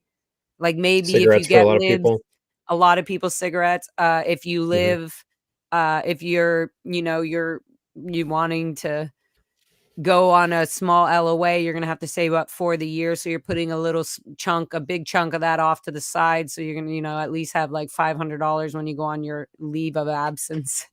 It's just so crazy. I remember, like, planning all these little things, and I can't imagine what my mom and dad were doing every time we had to go up, have good PR when we leave the Hmm. ranch, and up, we're going to see our non-Scientology relatives, so we have to have good PR, which means good PR Right. for Scientology. Hey, there was a question that I didn't want to Oh, miss. whoops. Thank you. So I appreciate that. Let's see. Back at 9 minutes, sorry, at 9:27 from Kells Bells. Um, I like we that. can pull it up, but Hell's yeah, bells, hell's Well, bells. Can you can you provide specific locations or addresses for the hotels where kids abuse so protests can be done there? so I know some of these places that we're talking about, like the one that we're talking about with this ranch, and there was also another ranch, the one where we had for the international property. That one does not exist anymore. Uh, but the parent organization is Golden Era Productions, which I can kind of pull up their address right here, and I'll put it in the chat in a second. There was another location that was down in Los Angeles, which was the PAC, which is their Pacific Area Command. That's what they refer to as PAC, but that's LA. That ranch doesn't exist anymore either. But all of the mother churches, like in the Hollywood area, that whole big ridiculous building that has Scientology big as shit on the front of it. If anyone wanted to go and protest, that children should not be abused or anything like that. And my big hobby horse that I want to actually push is I think that there's three locations which Scientology can absolutely stand to lose their asses when it comes in the legal arena. Child abuse, that's why they're trying to minimize the amount of children there. Elder abuse, which they have a serious fucking problem with because they have an aging population in there and they've been taking horrible care of them and they've been financially ripping them off for years. My mother's story is an excellent example of that. And the other one is in any financial abuse or, you know, uh, dealings that they've done, which have been illegal. All of those things are inexcusable. They have nothing to do with church doctrine or anything like that. It's just because they're a bunch of sick fucks. Sorry, But couldn't I help no, myself. So but I would also say that when people ask this question, where should they go? Scientology and the Sea Org are all aligned. They all know and feel and think the same thing. Like, so you can go outside any building where you see a hotel. You said specifically hotels, the Fort Harrison Hotel, the Sandcastle Hotel. These are in Clearwater. They also call the Osceola Hotel. Those are 3 hotels in Clearwater that you can at any time go protest or walk around and just let them know, like, they're in a cult. It's, it's not okay for people to not have knowledge. Communication is the universal solvent. Why aren't you, you know, reading what is on the internet and what is being hidden from things like this, things that are going to get the attention. But other than that, to bring it, what it does is that on through the media and everything, it's bringing attention to the religious, quote unquote, religious status that Scientology legally has. And they use this legal weapon as a weapon. They use this religion to hide and to protect people who are paying and in good standings of whatever Scientology wants them to do. If they're paying them enough, if they're on course, if they're, whatever it is, then they're able to get away with any, so to speak, sins or anything that they are, anything that anybody in the outside world would think is not acceptable. Apparently Scientology, if you just go get, pay for some auditing, go pay for an intensive, since, your mother-in-law and everybody is just going to be so happy for you if you do as well. Just make their day and everybody's day that's involved. Oh, and this will help so-and-so's manager get this part for this movie. So it just all adds up. It's all about Scientology. Wow, I'm getting sidetracked, but it's all any buildings. Oh yeah, any buildings you go to in LA, go to any buildings that say Scientology, that have the thing anywhere that says Scientology, the psychiatry, what is that? Human Citizens Commissions, I think it's CCHR, that psychiatry kills something on Sunset. Anyways, just look them up. I should put them all out. Maybe I'll put them up on just like. Well, I put in here just in the chat. I put the 19625 Gilman Springs Road, San Jacinto, California. I put that address in there. That is where, sorry, I was missing a space in there, but that is where I think they some of the protesters recently went up there. You'll end up, they've structured this property to get rid of, they planted a bunch of cactus and like stuff so you can't even walk along the roads there. And there's only their guard shack there, and then you're technically on their property, so then they can call the police on you. It's very hard to protest in that location, but that is the actual location where Golden Era Productions is, and formerly the International Management was, but it's been mostly disbanded because David Miscavige is just in charge of everything on his own now. But if you did want to know where those properties are, you can find them on Google Earth or anything. That is where also Bob Ferris is most likely being held. And Liz Ferris's father, and I worked with him for many years. He's a very nice man, but he's got to be very old at this point. I'm sure he's in his 70s. And I'd like to see Bob out of there, like I'd like to see all of our parents out of there. Yeah. So, my mom's still there right now. I'd like to see her out too. Yeah. Thank you, old Fritz. Yeah, Lara, thank you for not using the full WOG word. It's ugly as the N word here. And yeah, that I don't want to do that because I'm very, yeah. I'm not even going to get into it. But so yes, offensive and upsetting. I ask other creators say the W word. Exactly. W, or I just say the WOG just so people know what I'm saying. Did you see on, I think on Aaron's channel, he had some videos that somebody in the Austin org, because they're trying to open up this org down there, had saying some of their internal recruiting videos. The things are horrible. They wouldn't even do well on TikTok. The production quality was such utter garbage. They were using that word in their videos for recruitment for the Scientologists to try to get people to sign up for staff. And the point being is it is still in active use. So even though that is very much is a slur, it is so much of the Scientology vernacular, part of their their everyday words that they're going to use, that they cannot help themselves and they will use it all the time, even though it is so offensive. Just Yep. horrible. They can't help themselves, literally. Mhm. Lara, when did you realize you had a choice in life? I'm still realizing it every day, and I love it. In every moment, and every taste of food, and every sip of alcohol, and every smoke of marijuana, and every breath of life, every bath I take, every good night of sleep, every joke that somebody makes me laugh about. I realize I have my choices in life now. So every day it's making me stronger, and I hope everybody as well. Question, Laura, do you feel so alive and free when you're out there protesting? Yes, and that's probably why people think I'm drunk or whatever they were saying. It's a freaking joy to watch it in full motion. Love to you both. Yes, it's so, guys, it's so healing. It feels so relieving. You're just like, it's just, you're shutting down an organization right there in plain sight that used all the tricks that you were so used to doing. I was so used to doing to other people that were on the outside. And now we're using language and words that it would have tripped me out if I heard some of this stuff. So being a Sea Org member. And so it's really cool to be able to know the whole thing, and to be able to be the few that were born and raised in this and can really give advice to these awesome, you know, I call them all journalists, because we're all here documenting what's going on. That's the truth of it. And because if we don't document it and film it correctly, Scientology will spin it in a whole nother way, because that's what they think is okay to do. They can do anything illegal as long as it's the greatest good for Scientology. There you go. Yeah. But yeah, so that's that. Okay, any more other things? Guys, we're gonna wrap up soon. Aw, thank you for this sweet thing. I like Sterling, but I think he's a little bit on the denial about all parents because Serge was trafficked. Oh yeah, Serge was trafficked is just a fact.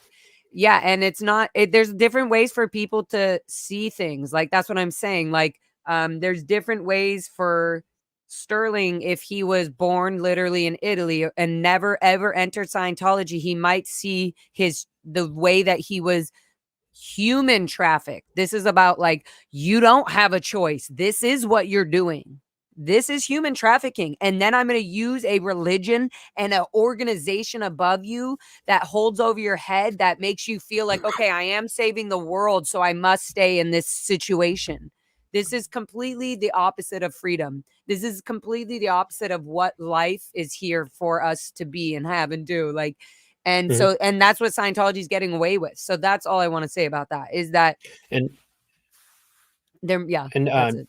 and not to put words in Sterling's mouth, but we've had conversations about it, and he even, and anyone, like, Sterling did one video, and I think it was probably it. Some people took some of what he said, because of the way he presented it, the wrong way, and that's Sterling's responsibility. And he did a video the next day to go back and kind of address some of that.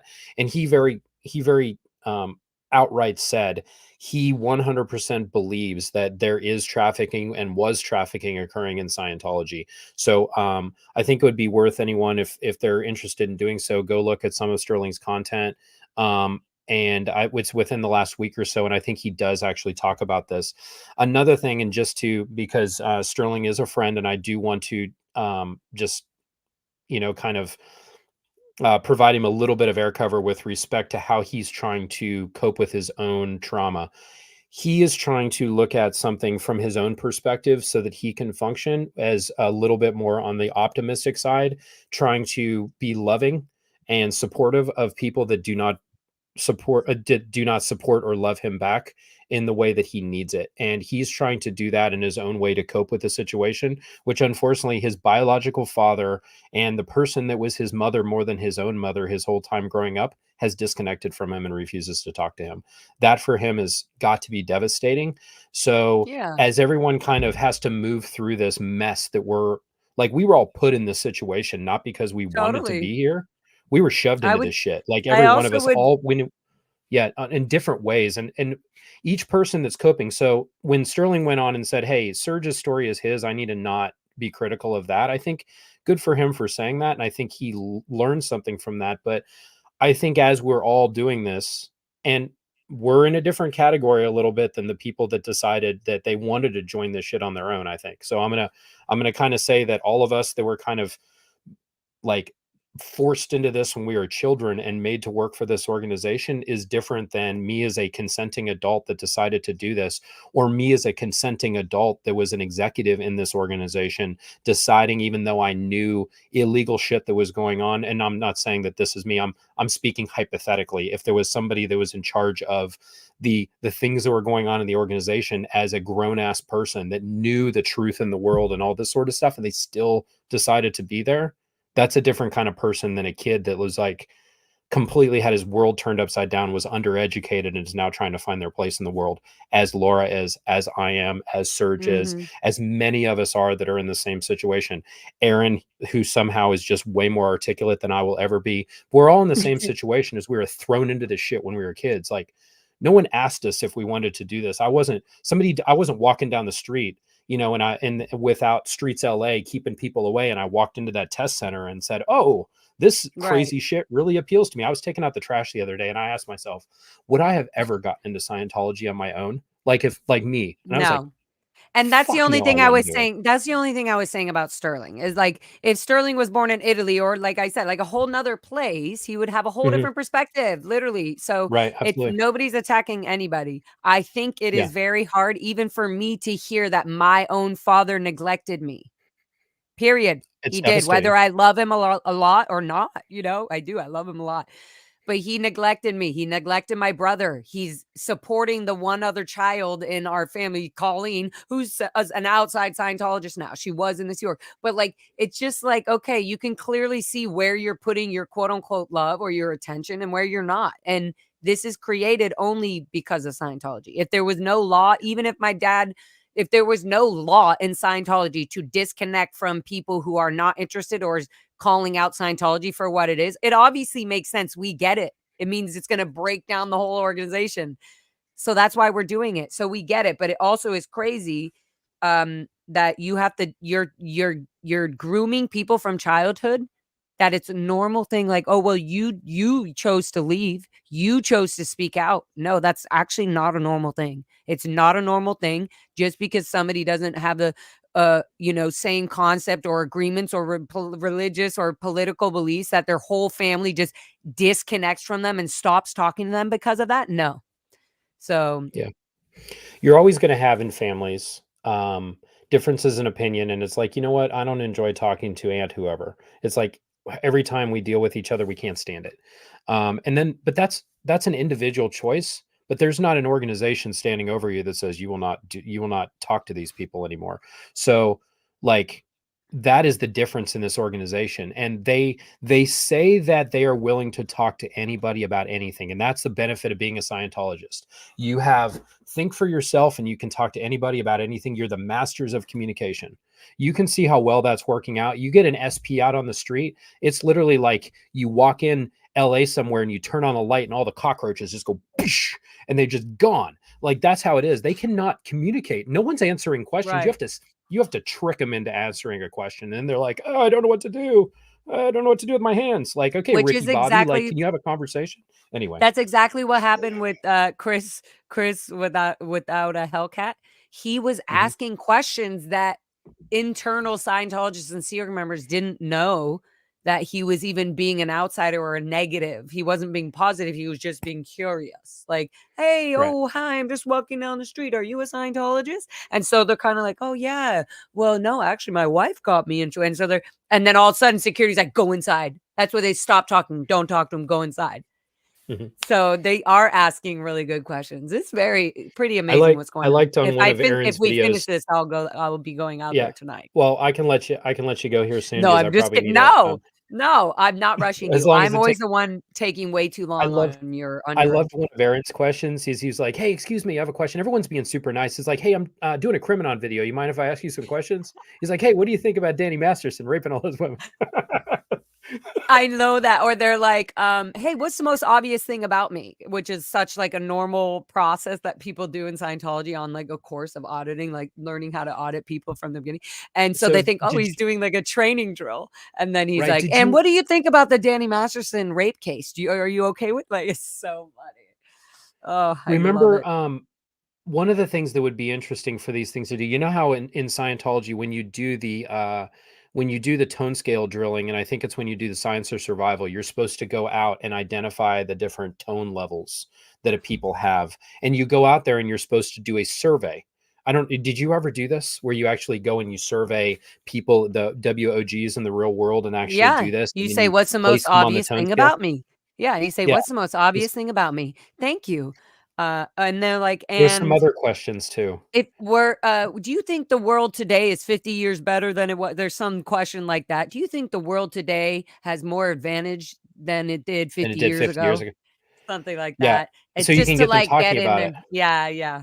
Just to They break that should little use all ice. those. But another thing that would be interesting is going to some of the local businesses around these areas and And like doing go out there surveys, and like say, real and doing surveys and surveys saying, like, "Do you hey, like Scientology? Have they harassed you? Is there anything going on with your business that would affect you mhm, if you told 100%. Scientology you didn't want them to be here?" I thought about that, and I was like, "Maybe I'll do that even tonight on the street." Like, Yeah. maybe Just I'll say, do hey, that and even ask the TikTokers, but get a straight up question. "What's your name?" "Chris." "Good." Here and it's live, like, but having real people say right off the bat, my percentages of being on Hollywood Boulevard asking these questions was 100% this or 80% this, or I don't care, I don't know mhm. much about them. Like, at least we Or could just ask just them, hey, have you strictly heard about see it Scientology? while What I'm have you heard bored about there. Scientology? Or just ask people, Right, hey, would you ever consider going into a Scientology organization and inquiring more about it? You're like, and just get like what normal people right. think that are Yeah, not Scientologists. yeah, I think I wonder if that would be a I wonder great. if the LAPD would do any survey stuff if you'd actually ask them questions. But that'd probably be getting in their way. They have a No, very they hard job can't. to do. I LA don't know no, LAPD is very corrupt. They will not on the record say that they are anything. not for Scientology. No, they will not say Mm, that, even if they're not. yeah. They know what's going on. They know the corrupt, they know what happens when Scientology called, they know all of it. They know and now they're getting it even more even for the new cops coming on and stuff. So it's, Mhm. I think what we're doing is great. Somebody asked earlier, I might have missed it, but like they said, how long do you think it will take until, we close them down? We don't know. We can't predict anything. But right now, what everybody's doing and all of us talking about this stuff on our channels and the protesting and everything we're planning and making people be accountable, like filing lawsuits against David Miscavige and Church of Scientology and things like this. That's the thing that is The gonna. the time that so aside from those legal things that I talked about, abuse of children, abuse of the elderly, and basically financial crimes, those are the things that are legally going to deal with Scientology. And another thing that you can do is if you talk to your state representatives and if you're able to talk to a state senator and you can say, hey, the Scientology, explain to them the situation, go over, what's going on, the fact that they're a tax exempt organization that is a for profit activity. The Supreme Court denied their tax exempt status and said, hey, this is a pay as you go activity. It does not qualify for 501c3 tax exempt status.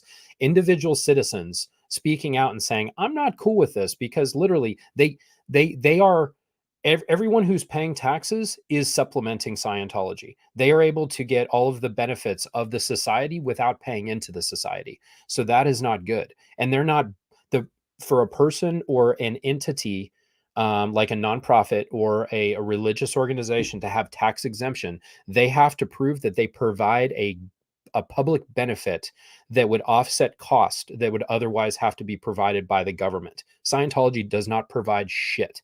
So they're not actually doing any of those things. So individual citizens speaking out and doing something, the individual conversations, people making it a priority to do something about it, or just getting on the bandwagon with other people and doing what you can with it, doing petitions, sending letters. These are all things that, as an individual citizen, if you're interested in doing something, you can make a difference in your local area, and that will change public perception, which will then change what is referred to as public policy, the way that the society views what is okay and what is not okay, and then that is able to then affect the legal arena as well.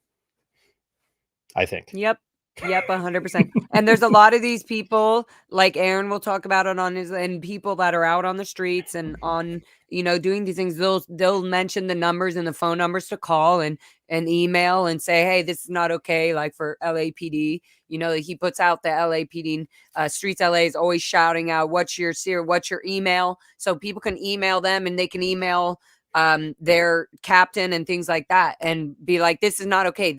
And as long as we keep doing, they're going to keep seeing this, and it's going to put pressure, period, on them to start disconnecting themselves from Scientology, disassociating, because we'll see how well Scientology tries to cover up all its crimes without that support, without that backup from the LAPD and all that. Absolutely. You guys, from Knit Pearl, did you guys get paid as kids? Mike, what was the most you got paid as a cadet? And then how much was the most you got paid as a Sea or as a gold staff member? So I think as cadets, we either got, and I might be a little off on this, maybe $10 was, does that sound about right? I think it was either 10. It was, and then once you became a full staff member, it was about just short of 46. It was about $46 and change of what you would actually get, because of course they got to take taxes out of it so that you can, pay in on the taxes that you need to do. So when we would be, and that's when we got paid. A lot of times the last thing that gets covered is staff pay. They need to keep the electrical. They've already reduced down the kind of food that you're eating down to the lowest potential level. The California penal system spends more money per meal to provide food for inmates than Scientology does for its staff Wow, members. that's a good point. I didn't even, yeah, that's right. Because Significantly more. Yeah, I learned about the whole, it's actually, costs money to keep people in prison, and then, it's very expensive. wow, Yeah. I just muted myself. So yeah, there you. Oh, I was gonna say on the pay, the Int Ranch cadets, it was 10, but then it got lowered to $7, and that's if you were, a upstat cadet, Yeah. Let's be whatever. honest. The difference between 7 and 10, you're basically not getting anything. Like, Well, as a if cadet, if that I was a lose lot more $10, like it's licorice and Tiger Milk that's bars. true. $3 is a lot of junk food, especially back in the day, 20 years ago.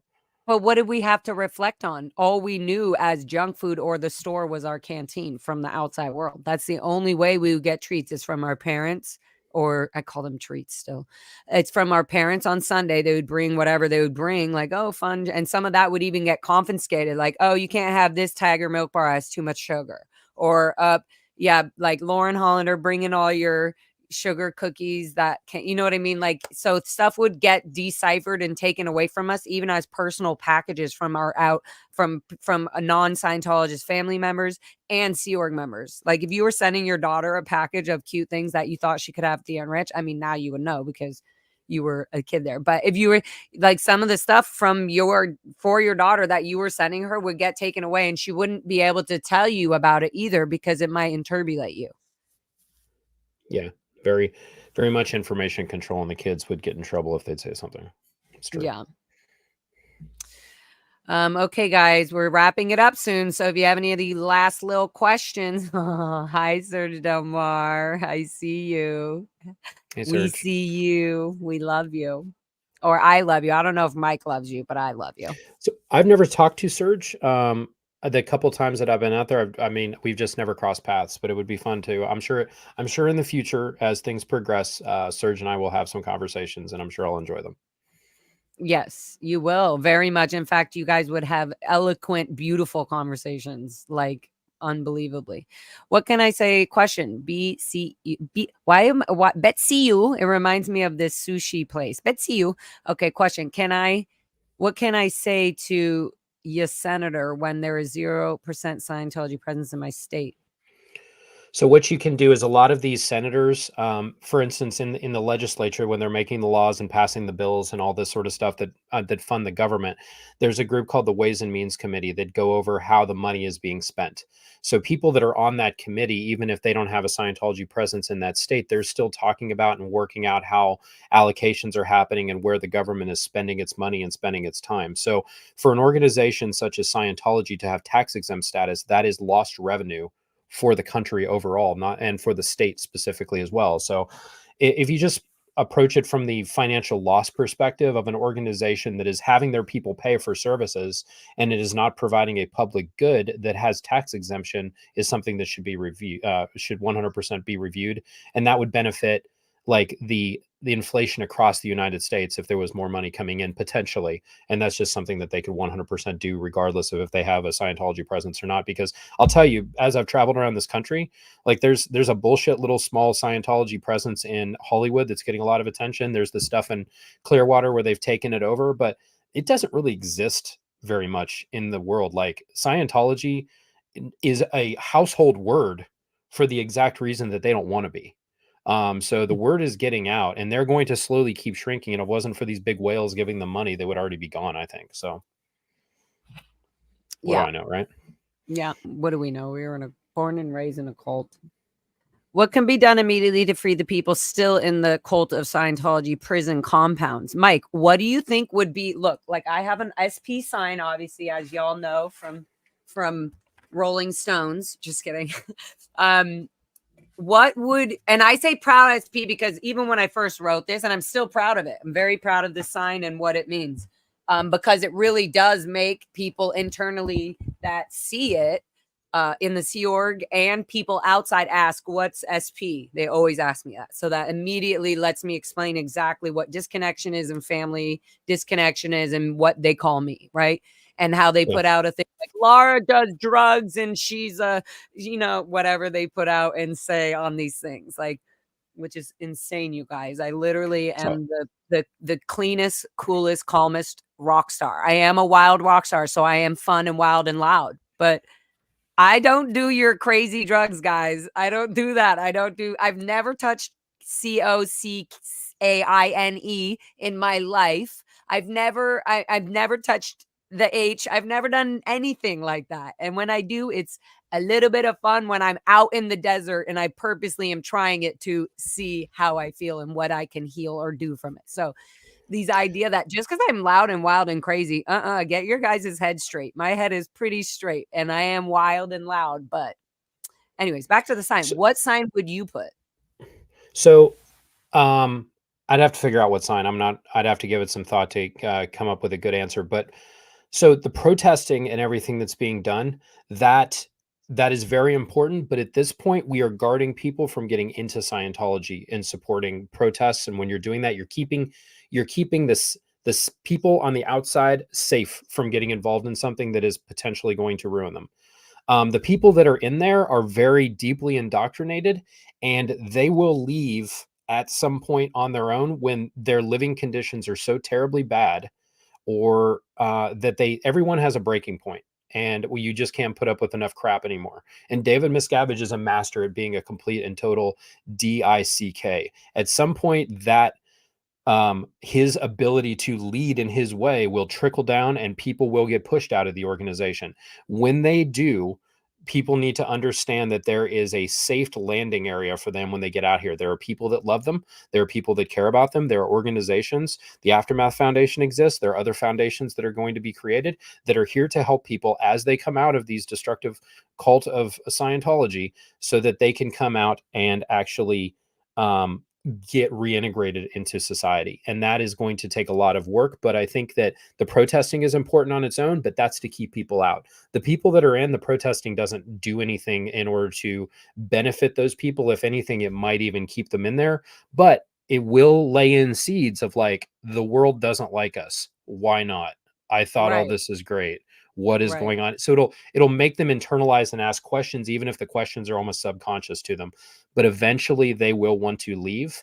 And that's where, like the people that are in there, so that the security guards that are coming out, like the people that are out there doing the body routing and stuff like that, be pleasant and all these sort of things, but say, hey, and for people that are concerned if I'm not saying the word DICK or not, I'm trying to keep it clean here. Okay, come on.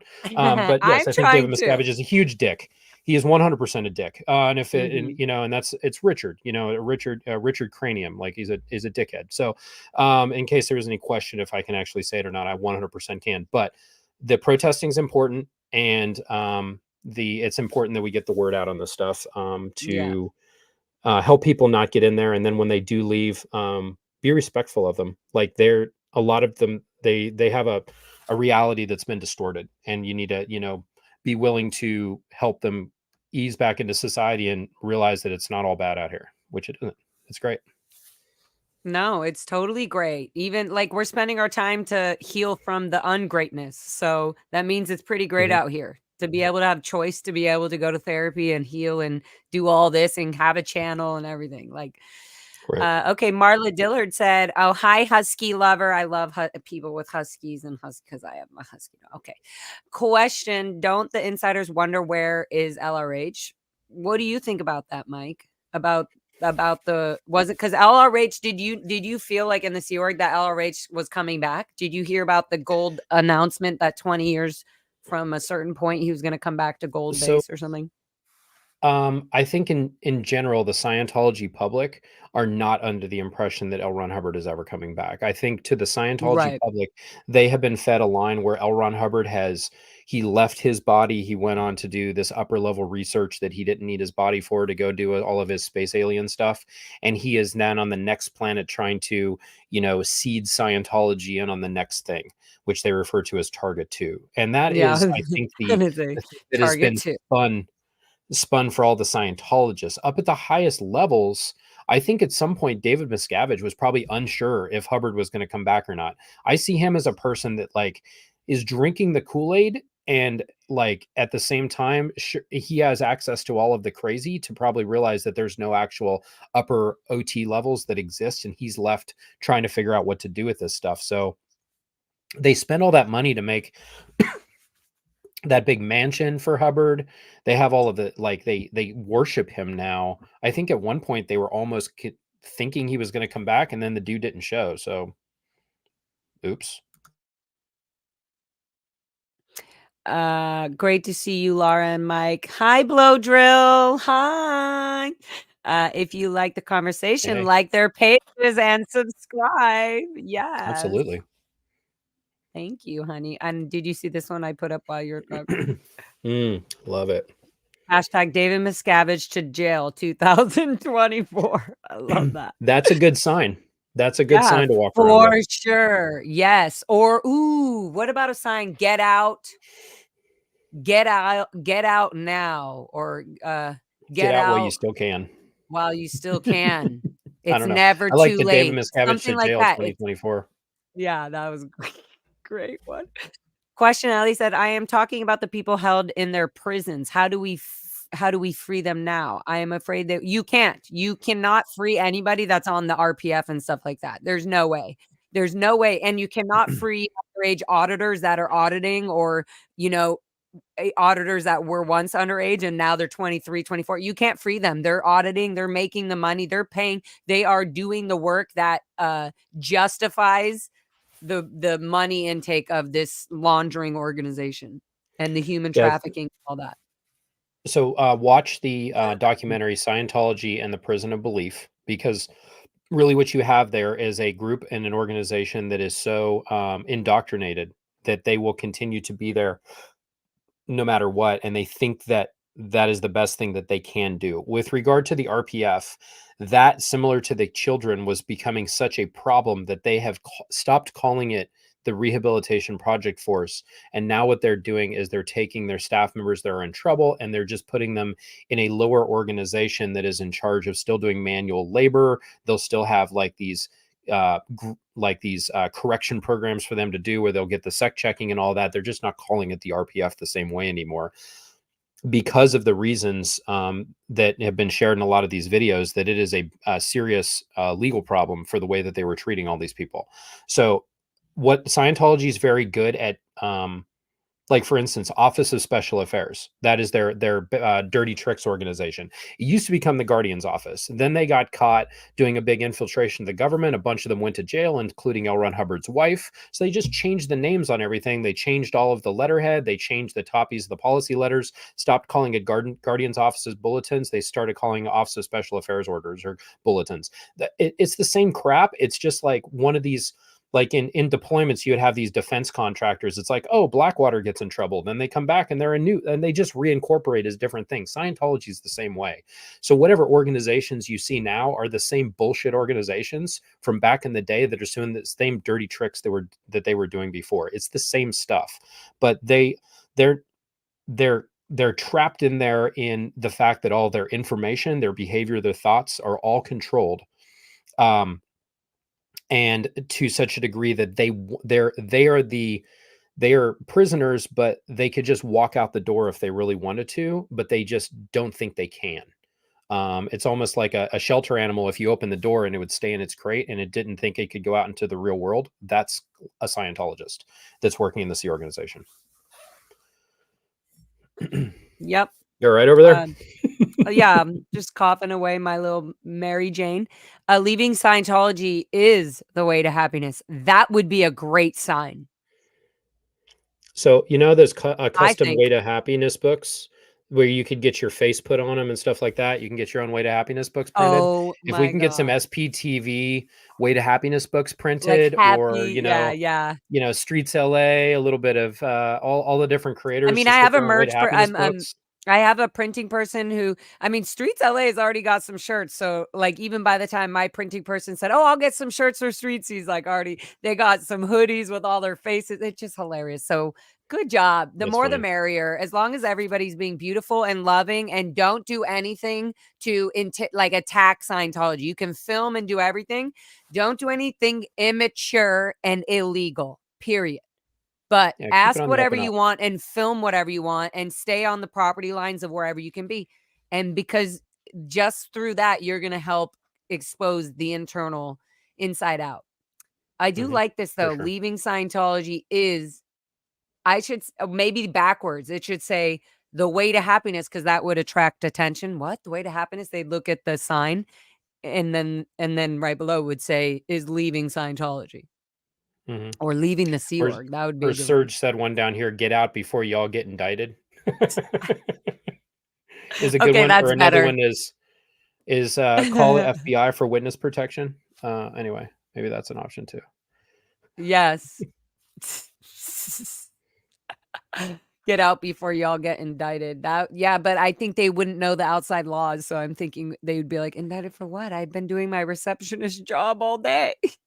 Mhm. Aw, thank you, Mandy, for modding always whenever you can do it. So much love. Thank you, darling angel baby. And thank you guys for being in the chat. I see you all. I can't pull up everybody, but I see you all. And thank you for all the new people that are here on Mike's channel and stuff like that. We're going to keep doing these wrestling rounds. And I feel like this round, Mike, was a lot better. Maybe our next round we'll have two, like, wrestling gloves. So Boxing people will, gloves. yeah, they'll be No, like, this yeah, was Mike good. and Lara are still fighting. No, this I think I'm glad we did this. If nothing else, I mean, it's just showing that hey, two people that had a beef, even if I didn't see it that way, and at first, and then I realized like, oh shit, there's somebody that has a problem with me. I think it's important, like, hey, if there's somebody that like deal with it straight on. I mean, what do you have to lose? The only reason you wouldn't do something like that is if you actually do have something to lose because you've done something so terribly bad that you couldn't do it. I'll say that for maybe some of the more senior people that probably have more to lose from that. But the people that are all in the same category as us, as people are able to, even if they're not doing it like live, like Laura and I have decided to do, we're two people that love the sound of our voices independently, and we can just get on here and talk, and we don't mind doing that. I know that might not work for everybody, but if you guys need to talk to each other, like if you have a Mhm. problem with somebody, if you're able to pick up the phone, fire them a text and say, hey, can we carve out a little time where we can, you know, have a productive conversation. I think we owe each other that much because we were never 100%. granted that much when we were there. So I would And they're encourage everyone to do it. not giving us permission. We're giving ourselves permission to do this, and it feels so cool. It felt Yeah, weird because, yeah, the last time we knew each other, we were in the Sea Org and we had like all these rules and superior issues and everything. So that's yeah. literally the last time we spoke, and then we decided, okay, well, let's do this live stream. And I thought I was prepared for it. I thought I was stronger than I am today now, and more healed. And now I love you, Mike, and I think you're precious and you're so great. And like I said, you're one of the few who's actually come and spoken on your behalf on it, and then also being like your life now. And it's such a great, our example, our actions, us talking and telling our life stories, and me being fun and not being offended by anything. I'm like, yeah, I'm living my life now. It's amazing, guys. So this is the Yeah. outcome, and that's what I want people to know. And we should definitely do round 3. And I think round 3, I'm going to also have some pictures and some other fun things that will be actually more interesting. Not interesting, but more on the lighter side, even though people in the chat might find them very effed up. Because Yeah, like we we should do said, that. we found fun in doing construction and things like that. So I have a bunch of pictures where we could bring up a lot of Cool. fun things like that. And Yeah, I'd fire like that. break, And all kinds of things. I appreciate you too, Laura. And I know we're all going through our journey on this. And I know that that is something that we all have to do. So good for you for going out there and figuring it out. And again, all of us, both the creators and also the people that are taking the time to watch our videos, look, we're doing this without a safety net most of the time. Most of us, we're barely qualified to drive a car. So have a little compassion. Somebody's stupid enough to Literally. let me fly stupid enough to let me fly a helicopter. But hey, the government's a crazy thing. But I'm just saying that as we're doing this, just realize like, hey, we're going to make I would let you mistakes. fly me. I would let you fly me in a helicopter. Maybe we can fly in a Well, that's helicopter over the ranch. That would be that would be something. incredible. And we can film I it on live stream. Yeah, I have some of the footage from that the German news crew of the overhead filming that they did. I'll send you the Yeah. links for it. I'm actually one of the I bad probably guys in that video. oh, okay. I wanna see. I don't have the close ups. I was one of the I guys just remember filming the by the film crew that was anyway. That would be fun oh, to. okay. Yeah, and was this part of the film where Martin Hopshite was on the tractor blocking the road with Yeah, the and track? then Yeah, and okay. you know I how probably they saw there this was a the while ago. PIs. Yeah, Yeah, so there were the PIs on that, and I know people are like, "What is he talking about?" But there was a yeah, German news crew that went out there trying to film the RPF when it was out at that ranch property where the kids were, and they yep. flew over the property and they were trying to go out there and film it because there was a German citizen that was out there by the name of Vipke Hansen, and she was one of the senior Scientologists in Germany for a while, and then she had been moved out there. Anyway, as this film crew was there, they blocked the road with a tractor. The public relations guy, Ken Hoden, was up there, like, telling him to get off the property and all this. This was shortly after I was reindoctrinated and not let to leave. And I had literally became like a little their version of, I don't know, to, kind of stepping outside of my lane of comfort, almost like Hitler Youth, like you're going to do whatever you're told kind of thing. And this is the position that I'm in. And this is probably the Mike that Laura remembers. I'm one of the people taking pictures Yes, getting in you the were the face one of the who news were crew. able yeah, this is why, guys, like, I'm not going back to mean Mike because Mike is a freaking sweetheart, and I can't wait to physically give you a good solid hug so we can be fully healed.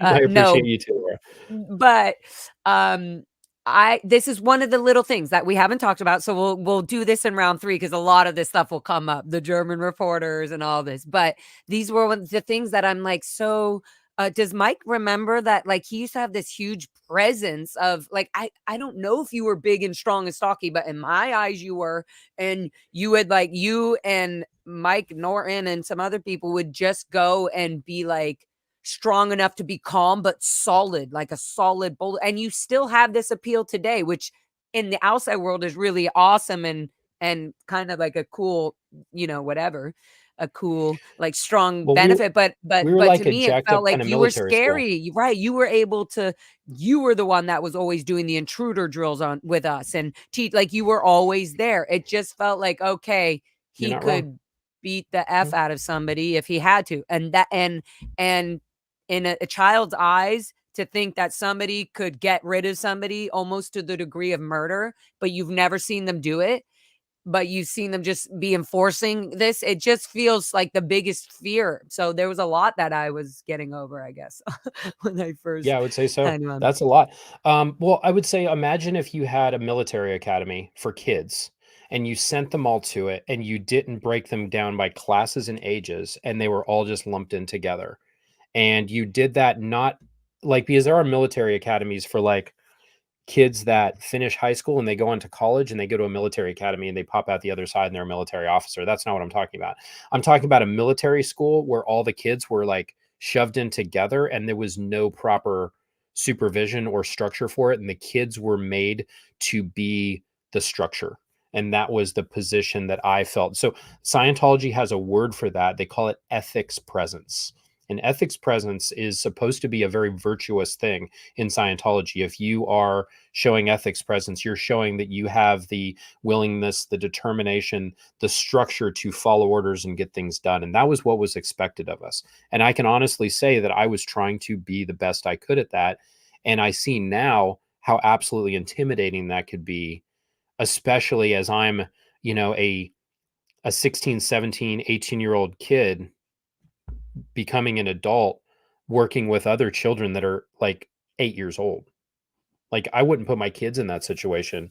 And I hate that I was then in that situation And on the also there wrong were end of the threatened, conversation. even when you weren't there for years, there would be a threat, like, if anybody ever blows, oh, well, then they're gonna have to, it would be like if they're gone for more than 24 hours, if one of the kids were gone for more than 24 hours, then they're gonna have to notify gold security. That was like, oh, that's already a big flap. But then if they were gone for a day or two or they needed reinforcements, they would bring back Mike Brown and people that were at the Int Ranch, or they would have Mike Brown come with other people that were other like executives of the Sea Org, and then would leave Mike Brown there for a day or two or whatever it was. It just felt like forever. And then these standards were left being upheld there. Like, so it just got really strict and hard. And it wasn't like, obviously, look, it was like that. Like you just said it. You were trying to be the Mhm. best. You were trying to be like, this is how you guys stay in line and this is what you should, Well, you know.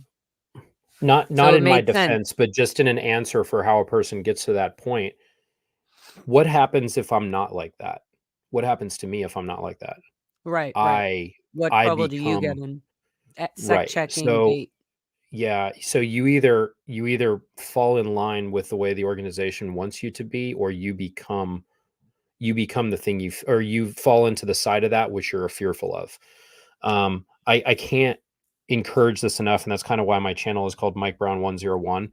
Anyone who hasn't read the book 1984, they have as part of it when they finally catch. Not trying to give it away, but there's people that are trying to think for themselves in this very dystopian, jacked up society that's all very tightly controlled by the government.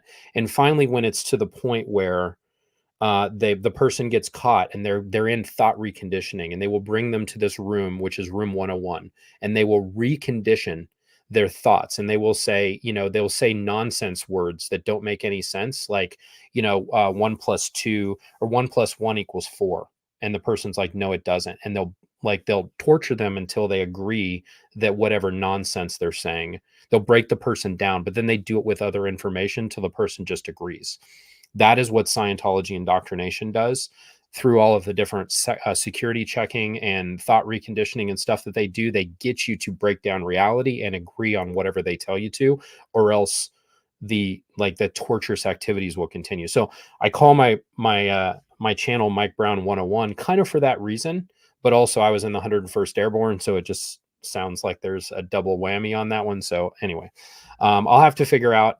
Somebody said, hey, you should make a patch or something. I'm like, I don't think I'm going to be a merch Oh, guy, but yeah, anyway, Matthew, whatever. Matthew. Hi, Matthew. Hi, Cece. Hi, everybody. But Matthew, yes, Matthew asked, I didn't know what that meant. A loop and he said a loop and a So hook? hook and pile. So Oh. the military, so Velcro, everyone knows what Velcro is, right? That is a trademarked company that owns I Velcro. love So Velcro. yeah, Velcro is great. So you know how we have the patches and stuff on our uniform, and you can even have morale patches where you can have like a funny little Right. thing, and sometimes people put it on their bags. Well, the Mhm. military didn't want to pay Velcro for all of the Velcro crap that is all over our stuff. So they had another manufacturer make it, and they refer to it as hook and pile. The pile is the fuzzy part, and the hook is the hard part. So hook and pile is Velcro.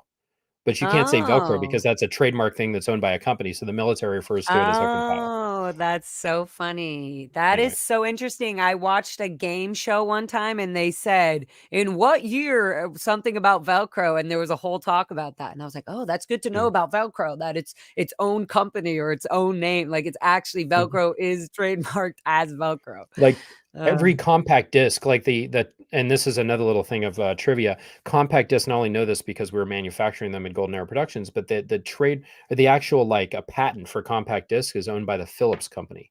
So every single compact disc that ever got produced, they had to pay royalties to Philips for that compact disc because Philips owned the trademark for it, even if it was another company making it.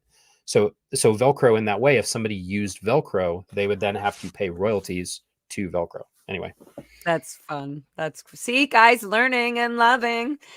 Doesn't matter what we talk about. We'll be learning and loving on all aspects. Yeah, see, that was a total misdirect. She's like, you were mean to me as a kid and all this stuff and a total tyrant. Well, let me let you talk to you about And Velcro. let's talk about Velcro. I love that, guys. Well, on that Velcro-y note, if there's any more questions, guys, save them for our next one. We'll do round 3, Mike and Lara FM. Love to you all. Yes, sweet dreams, you guys. Thank you all for being here. Mike, we did a pretty good long chat, 2 hours and 20 minutes. Yeah, it was good. Thanks everyone who stuck around. Replay crew, I appreciate y'all. Again, if anyone's on my channel and they haven't subscribed to Laura, which is highly unlikely at this point because I'm pretty sure you're the bigger name and all this sort of stuff, but please do her the honor of going over there and showing her and some go to love, Mike's channel especially... and learn about flights and militaries and him leaving Gold Base and learning life from the freaking insanity of the Gold Base and growing up at the Int Ranch. That is just crazy.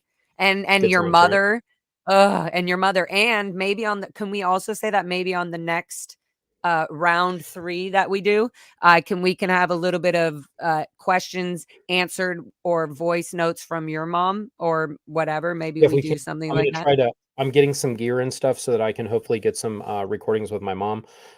She's not going to be able to come on here and do all this crazy crap with us. But what I can do is actually sit down with her, maybe record something where she could share some stuff. So I thought that might be fun for her to talk a little bit about, because she knew you when you were little and you guys chat now and stuff. So maybe get some of her thoughts on that. And then maybe if you wouldn't mind, have her talk a little bit about your parents, just from her thoughts. Yep. I think that would be so perfect. And we can talk about it.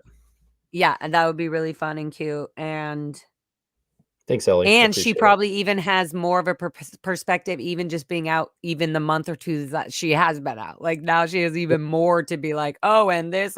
Like, I can't even imagine. So yeah, that'll be really cool. Before I do that, I'll get some thoughts from you so I can, if you have specific questions and things you'd like for her to talk about, we can see if we can get that together. I'll text you them. I think it'd be good. That'll be so cute, guys.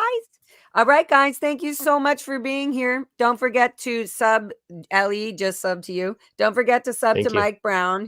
He's up on there. He just said Mike Brown 101. And then if you're not subscribed to mine, do it. But if not, oh, guys, I did hit 5,000 subscribers. So I should be like, congratulations. Doing a whole thing. But you know what? I do love it. I really appreciate it. I'm not going to get wild, but I love and appreciate it so much. And I can't wait till we have everybody watching everybody. It's going to be perfect. And it's already awesome. What's happening, right? All right, Mike. Love you. Talk to you soon. And right, yeah, Laura. Exactly. One day at a time. Bye. Bye, guys. See you on Hollywood streets tonight. If you're out there protesting against Scientology, I might go live. I might not, but I'll be out there tonight. And I'll be here with a snowstorm. Bye. Yes. Protect the snow. Protect the snow. Bye.